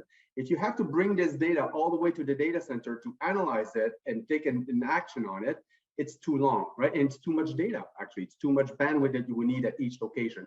So there's a natural tendency to bring more edge computing more computing capability at the edge. Now, in the past, one of the reasons why we're talking about it a lot more is that in the past we had IoT gateways, or we had underperforming desktop industrialized PC that really didn't deliver on all the compute capability for computer vision and voice to text analysis and these sort of things. Now we're taking the exact same performance that you'll find in a data center server, right? And bring that exact same powerful compute capability directly at the edge. So now we're able to do a lot more use cases than we used to be with an IoT gateway or a PC at the edge. But right now we're able to have like a 32 core server delivering high performance analysis for computational fluid dynamic or computer vision, or analyzing inventory stock in real time. So that's perhaps what changed, and why the industry is talking a lot more about it, is that all of those use cases of bringing the capability of the data center closer to where the data is actually created, to analyze the data there, make an insight, find the insight, and take an action on it. Make sense? It does. It does. And so let's maybe now come at this from a channel partner point of view, because there are a lot of different edge use cases in effect out there right now. And we, in prior interviews in connection with Lenovo product launches, we've discussed some of those. Some of those examples have tended more towards the larger organization. I remember at one point we were talking about some interesting things the city of Barcelona is doing. Yeah. Very interesting illustration of what edge computing is capable of, but maybe not the kind of customer that's going to be most familiar to our audience, which is all sort of SMB focused. So looking at this from an SMB channel point of view, how big an opportunity is this? Where are those opportunities for our audience? So moving from the city of Barcelona, where we're deploying edge servers in thousands of street cabinets, to perhaps I'll go to the other extreme, which is farmers in the UK who are actually installing these edge servers directly at their farm site and connecting cameras and then AI and our artificial intelligence software to analyze the behavior of the pigs on the farm, for example. Able to uniquely identify, because each one of the animal, because of the compute capability of the server at the site, following their behavior, if one of them is not eating anymore and is drinking a lot more water, well, that might be a sign that this animal is sick, and isolate it in preventive instead of giving antibiotics to everybody. That's a good example where we're actually bringing the compute capability directly at the farm level, right? Which is, again, when we're talking about, this is not a data center from the location. It doesn't have the power, it doesn't have the air conditioning, it doesn't have the network that would be required to bring all of the feeds to a data center somewhere for analysis. So that's maybe an extreme, but we see this with fishermen in the Gulf of Mexico, putting edge servers on their boat with cameras measuring the size of each fish that when they empty the net. And if they recognize that some of the fishes are too small, it notifies the fishermen and give them a warning that they need to throw them back into the ocean. So all these use cases are becoming available in some of the most remote locations, simply because we have the compute capability that can follow the data where it's created on the boat in the middle of the ocean and analyze and deliver an insight at that point. So now everything in between the city of Barcelona and the farmer in the UK is possible. So I think that when we're looking at edge project, by definition and by nature, is perfectly aligned with the channel, because typically they are very close to the customers in their environment, in their community, and the ability to deliver those use cases in multiple locations versus dropping thousands of servers into a single data center is what I see the partner capability to deliver on those use cases. I've got a quick question, kind of piggybacking off of Rich's question. Looking at the channel, I see MSPs, we're kind of, we could be considered solutions providers, if you would, right? And what I'm hearing from you is that if we were going to be working with these edge products, it would probably be something through another vendor, right? Like, you know, some of these systems you're talking about are probably designed, there's a software company, right, that designs the software, and they're ultimately the ones that would resell your hardware to a company like us to then set up with a client. Is that how I understand it? So not quite. I mean, obviously that's one route to market. However, most of these software vendors tend not to want to carry and sell the hardware as well, right? These are two different worlds. They want to focus on selling the software, and I don't really care about the hardware. Frankly, I'm selling the hardware, and I could also say the same thing. I don't really care about the software. You can pick whichever vendor you like. However, this is where a partner in the channel comes into play, is that you can bring the entire solution together to say, well, now it can be overwhelming to say how many AI vendors are out there to deliver animal behavior analysis. There's a lot, right? And this is where at Lenovo, we've created the AI Innovation Center. We have 4 of them around the world where we bring ISVs or independent software vendors, analyze the software, optimize it to our platform, develop user guide and best practices. Now, if somebody says, I want to use something else, fine, there's no problem. However, that gives you and our partner a head start or a point to initiate a conversation with these type of solutions. So what we tend to see is at the end, the partner is able to sell the software and the hardware and bring the solution together. And some independent software vendor will resell the hardware, but I would say it's probably more of an exception than the main opportunity. Do your products get specialized to the point where you compare it to maybe the gaming industry, where you've got video cards and specific drivers, right, that help interact with the software that's created? Does it go to that level where you've got, you know, I know like 3D Effects does it, right? And even AutoCAD with like Quadro cards, right? You want, you know, like there's certain types of hardware that lines up to perform better with software, right? Is that kind of where you're going with this too? So that's a good question. And the answer is no, because that's too much of a niche and too much of a very specialized environment. Where we're focusing is providing servers that are ruggedized to operate in, I would say, room temperature or between 0 degrees Celsius to 55, 60 degrees Celsius, not designed to go to the extreme from a hardware perspective. When we're looking at the component, when you talk about acceleration card and graphic card and all that, we have an ecosystem of partners for GPUs or graphic cards, such as NVIDIA, that help us onboard some of the ISVs specialized or some of the independent software vendor solution here. So we tend to remain within that scope of general main purpose market. Otherwise, it gets extremely niche and very selected vendors are playing in that space in a very small market. Do the different servers have kind of a compute focus? Because I noticed there was a news release not long ago where you talked about an edge, I think edge product that could hold like 4 GPUs, for example, which would be one style of compute. And then do you have other servers that are like maybe very high core count x86 processors or Threadripper processors to do that style of compute? Correct. So thank you, Matt. So that's a good question. The ThinkEdge portfolio ranges from the ThinkEdge SE30 and SE50, which are typically Intel iCore type of processor. So what you will typically find a performance in your laptop or desktop. Then we have a partnership with NVIDIA for the NVIDIA Jetson ARM type of architecture with the SE70, which is typically driven towards AI type of computer vision use cases and will support a handful type of cameras, right? And video feeds.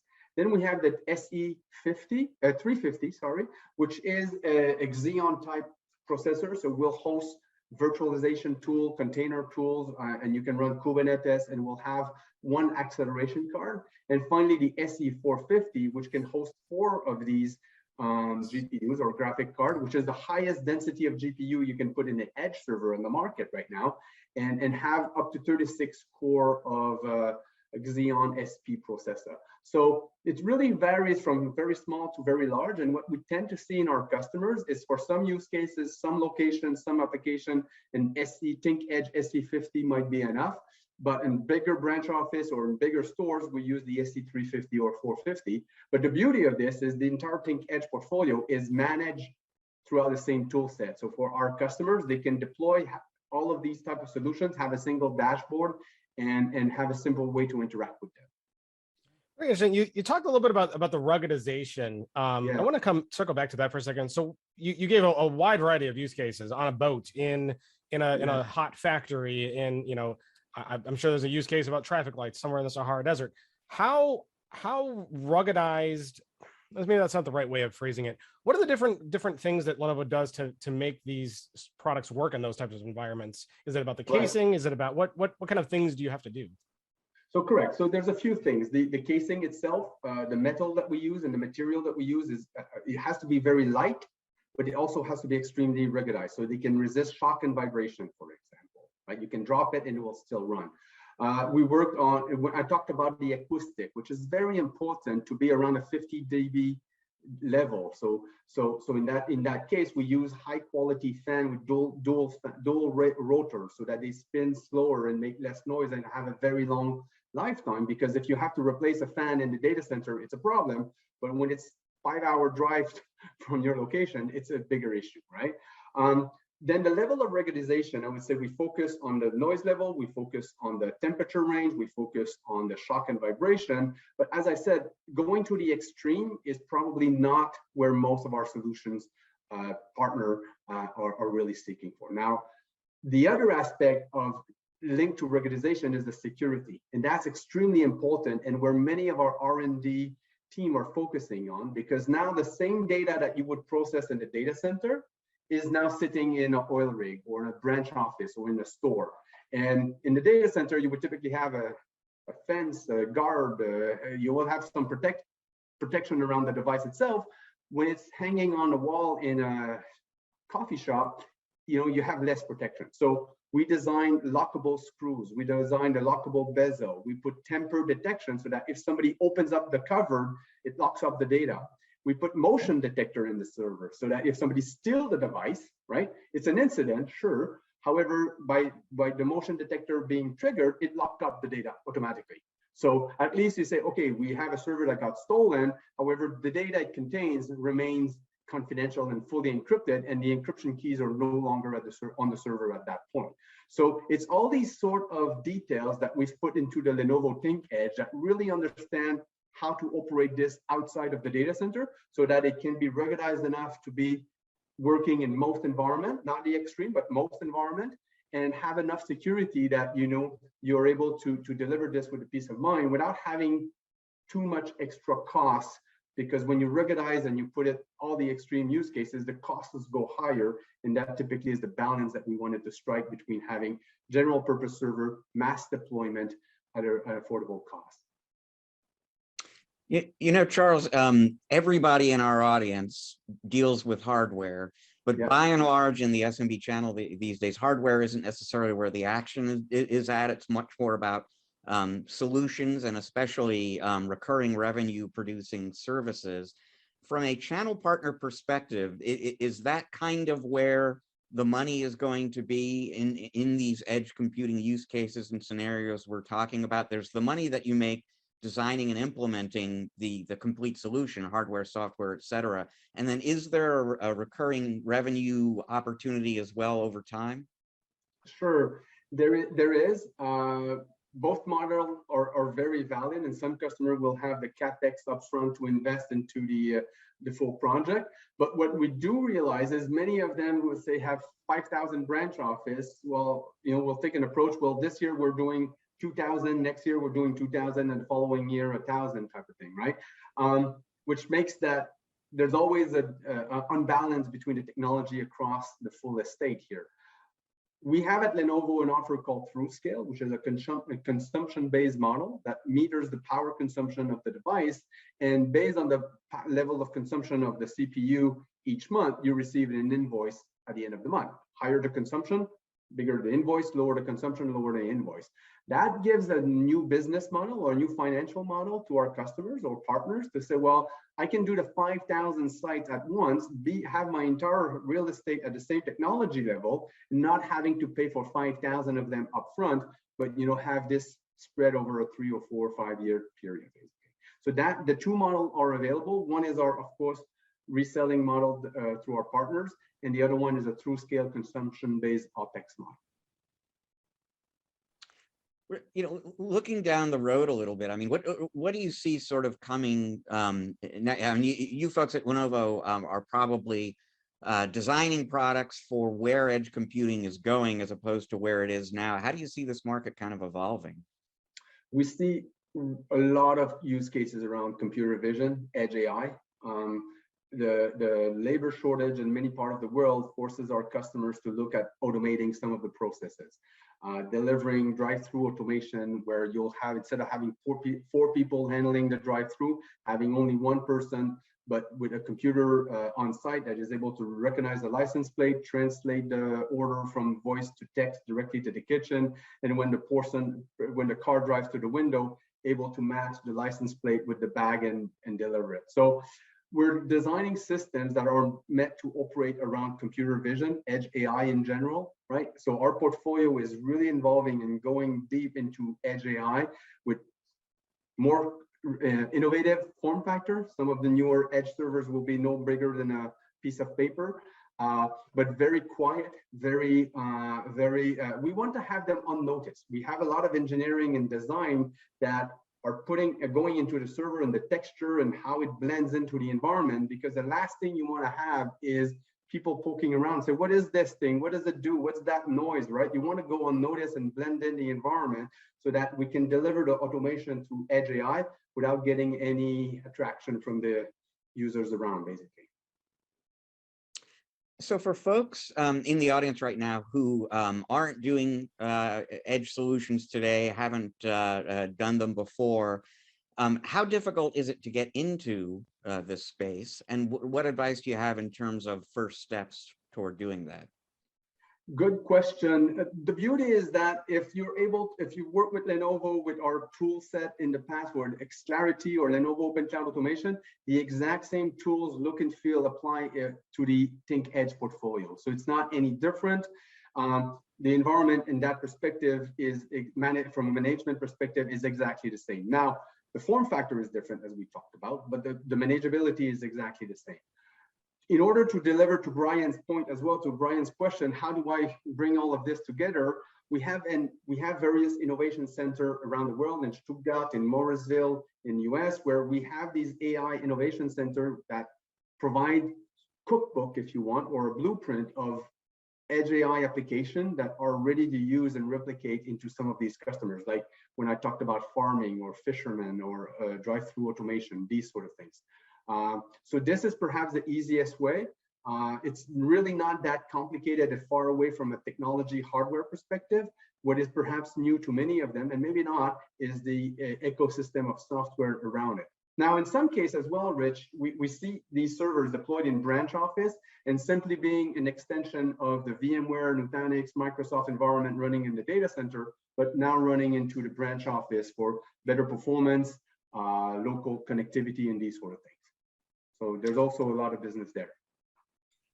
You know, I'm wondering the degree to which distributors could be part of this conversation too, because as you were answering Brian's questions before, it kind of made me, you know, edge computing is not synonymous with IoT, but there's some overlap and there's some similarity. In IoT solutions, there's the hardware and the software and the coding and there are a lot of different pieces involved. And I know a lot of the big distributors are quick to say that we can kind of help you aggregate and integrate those pieces.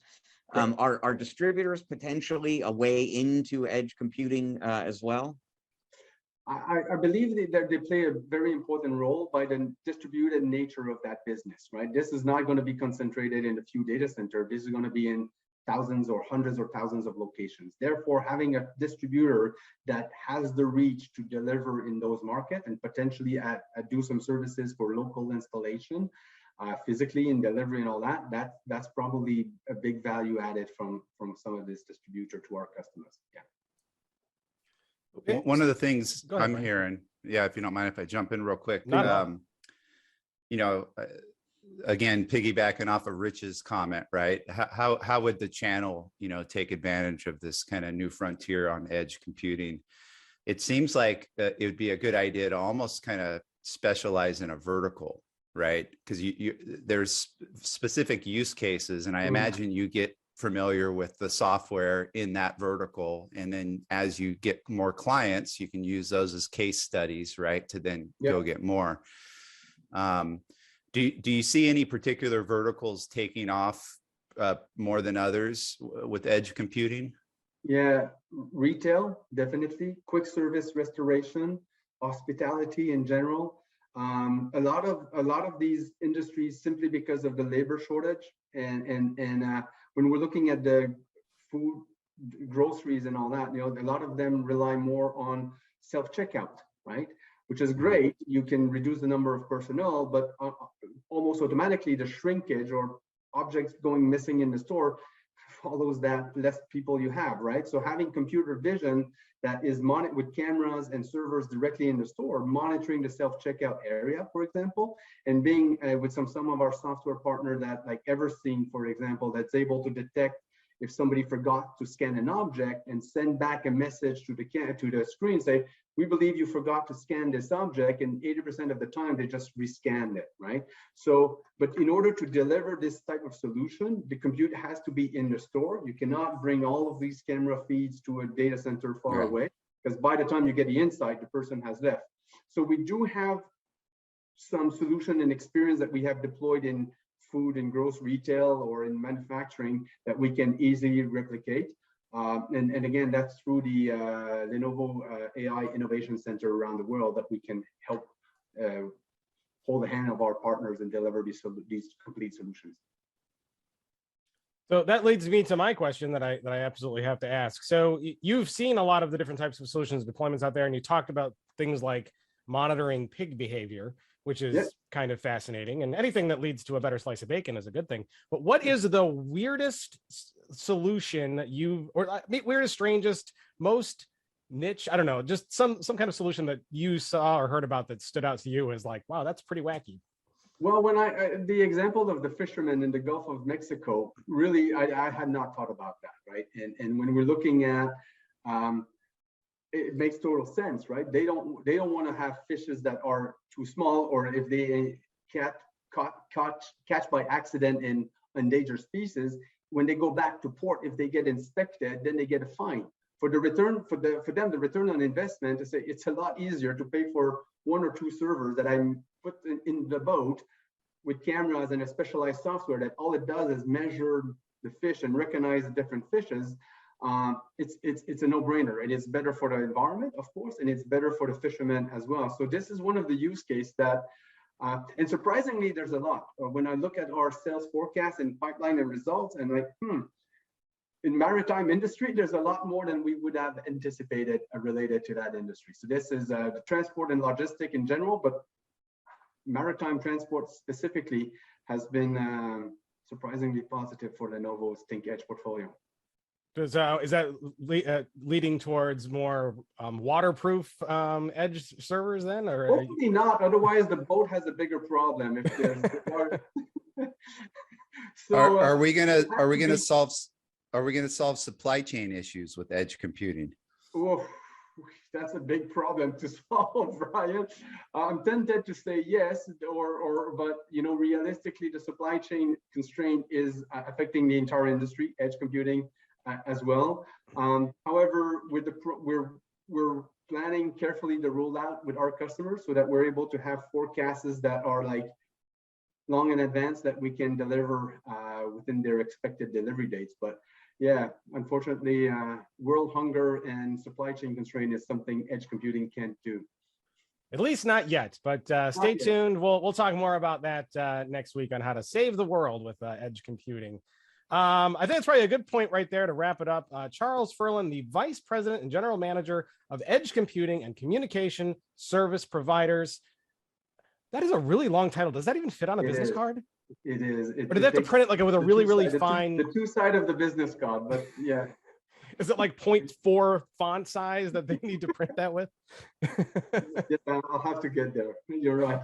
That's awesome stuff. Of Lenovo, thank you so much for coming on and chatting with us today about edge computing. If there anybody who wanted to reach out to you and learn more about edge computing or what Lenovo can do for them, how can they get a hold of you? How can they find you? they can, obviously the Lenovo.com website is a good place to start, or cferland@lenovo.com. Fantastic. Well, with that, I want to say a big thanks to you for coming on, and hopefully we will see you back in the future. With that, we are going to take a short break. When we come back, Brian Weiss will be with us on the other side for a little bit of end of the show, regular features, maybe a little bit of fun, and maybe a little bit more. You never know. That's why you always got to stay tuned. We will be right back.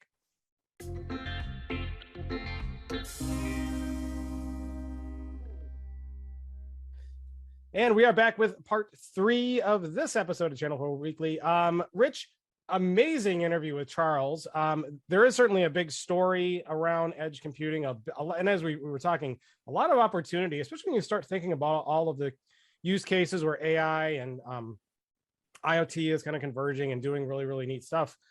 Boats, farming, retail, business, and when you talk about like retail, like just retail business, I mean that the use cases are endless, right? Manufacturing is endless. Restaurants, I'm sure there's something there. Did you have any other takeaways from that interview that you wanted to highlight? Well, I'm always appreciative when I get a chance to talk with someone who knows about edge computing, to learn more about the scenarios and the use cases. And so that all of that was really interesting to me.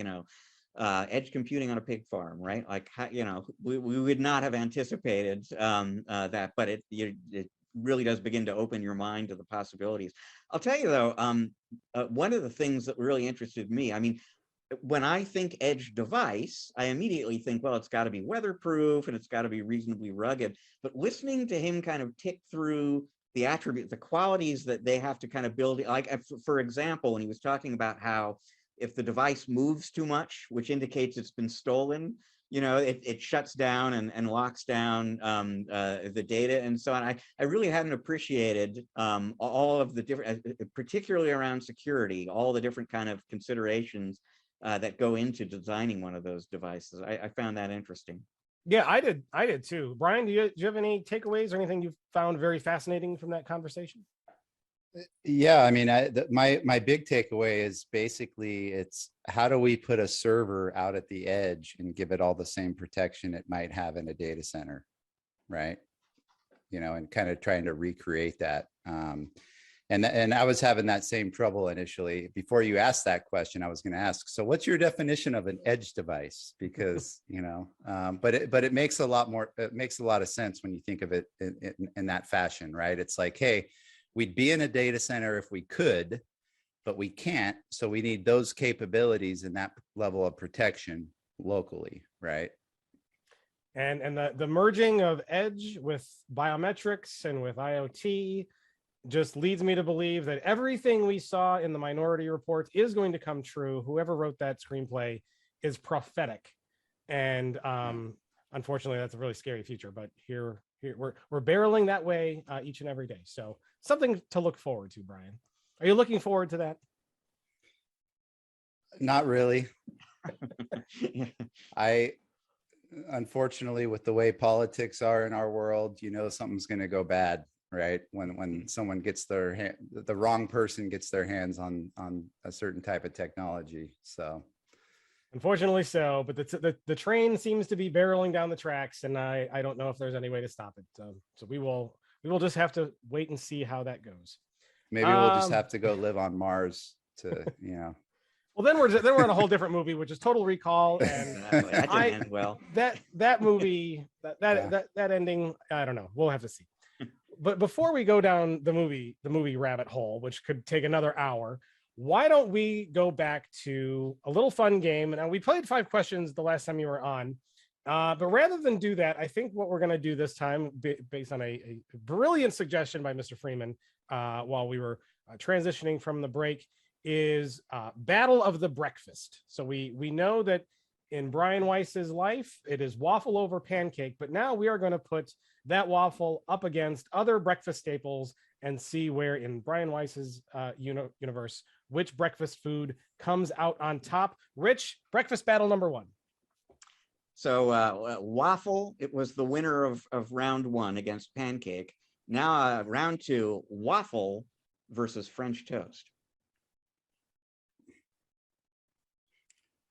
So I'm gonna have to go French toast, but it's got to be made the way that I'm picturing it in my mind, right? Because there's some French toast where it's like complete fail, and then there's the other. It's like the thicker bread, right, and plenty of egg on it. I mean that's the way to go. Yeah, French toast is one of those things you can order and you never know quite what you're going to get. Whereas if you order a Belgian waffle, it is probably pretty predictable. All right, so now French toast is in the lead. So French toast versus biscuits and gravy. Biscuits and gravy. I'm a salt guy over sweet. Salty over sweet. Rich, biscuits and gravy is in the lead. Well, I think we've got, I'm not even going to bother. I'm not going to waste our time on biscuits and gravy versus scrambled eggs, right? Well, how about this? I don't know. This is probably a waste of time too, but biscuits and gravy versus eggs Benedict. Eggs Benedict. Eggs. That's a tough one. All right. So round 4, we're already getting up into the champion levels of breakfast here. I'm not sure where to go from that. Eggs Benedict versus let's go into the pastry categories. Eggs Benedict versus, like, think of a great donut, like a bear claw. Eggs Benedict versus bear claw. I'd have to go Eggs Benedict again. Still Eggs Benedict. Rich, round 5. I get sugar rushes like Rich talked about, right? And then you're dealing with the sugar crash. So I try to avoid that. All right. So Rich, round 5 to you. Wherever we land at the end of round 5 will be Brian's breakfast champion. So let's think about this here. Let's stay more of the salty, savory route. What could be better than Eggs Benedict? Well, yeah, you tell me if this is maybe not the right, because it's almost more like a side than the main act. But I was just kind of thinking, if you had to choose Eggs Benedict or bacon. Bacon.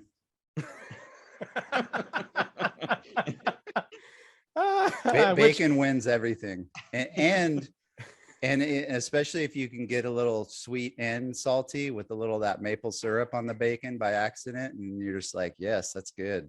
Yeah. So to no surprise, ladies and gentlemen, bacon is the ultimate, not only breakfast food, bacon is the ultimate food, which can be made better by edge computing, as we've also learned. So I think that puts a tidy little bow right on where we landed with everything. And how about that? Breakfast bacon it is. Bacon is the way to go. Just a plate of bacon. I mean, yeah. Why not? All right, Rich. Brian, thank you. That was really fun, by the way. Rich, we'll send it over to you to tell us what we might have missed. We might have missed a lot last week since we didn't do a show, but also tell us what might be coming ahead next week. So if you want to know what you may have missed in the week that was, a great way to do that is to go to ChannelProNetwork.com every Friday and look for our In Case You Missed It post by ChannelPro's own James Gaskin. This week he's going to be talking about a new or expanded alliance relationship between Google and VMware, an alliance relationship between Cisco and NetApp, an alliance relationship between Nerdio and IGEL. It's all about partnership this week. In addition to that, James is going to be sharing some thoughts. This I don't think it's the ultimate Florida man story, but it's a pretty good Florida man story about a Florida man who brought his meth to the state of Florida to test its purity because he was a little worried he might have gotten ripped off in that purchase there.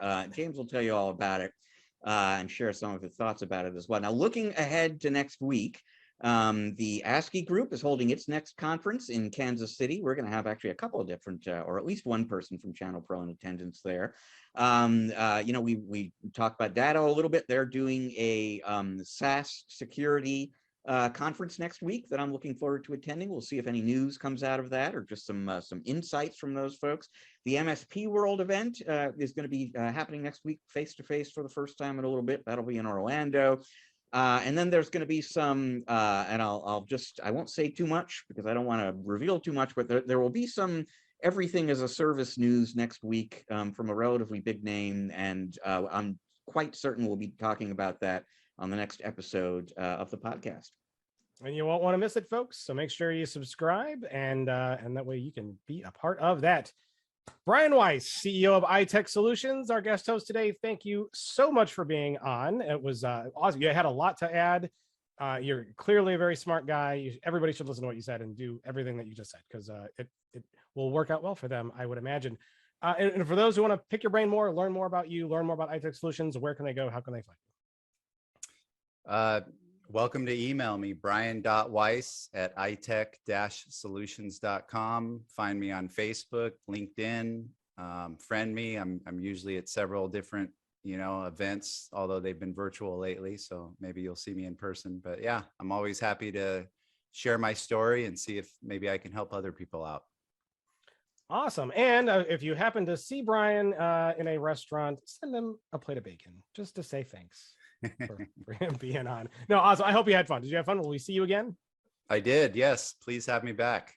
Awesome. That we will do. And if that happens, I'm going to say when that happens, you will want to be subscribed to ChannelPro Weekly, because then you won't miss it. So you do that everywhere where podcasts are aggregated. You'll find us in there, Apple, Stitcher, Spotify, whatever. Leave us a good rating whatever platform you tend to use. That is always very helpful. And of course, tell a friend or coworker or family pet if they really happen to like tech stuff.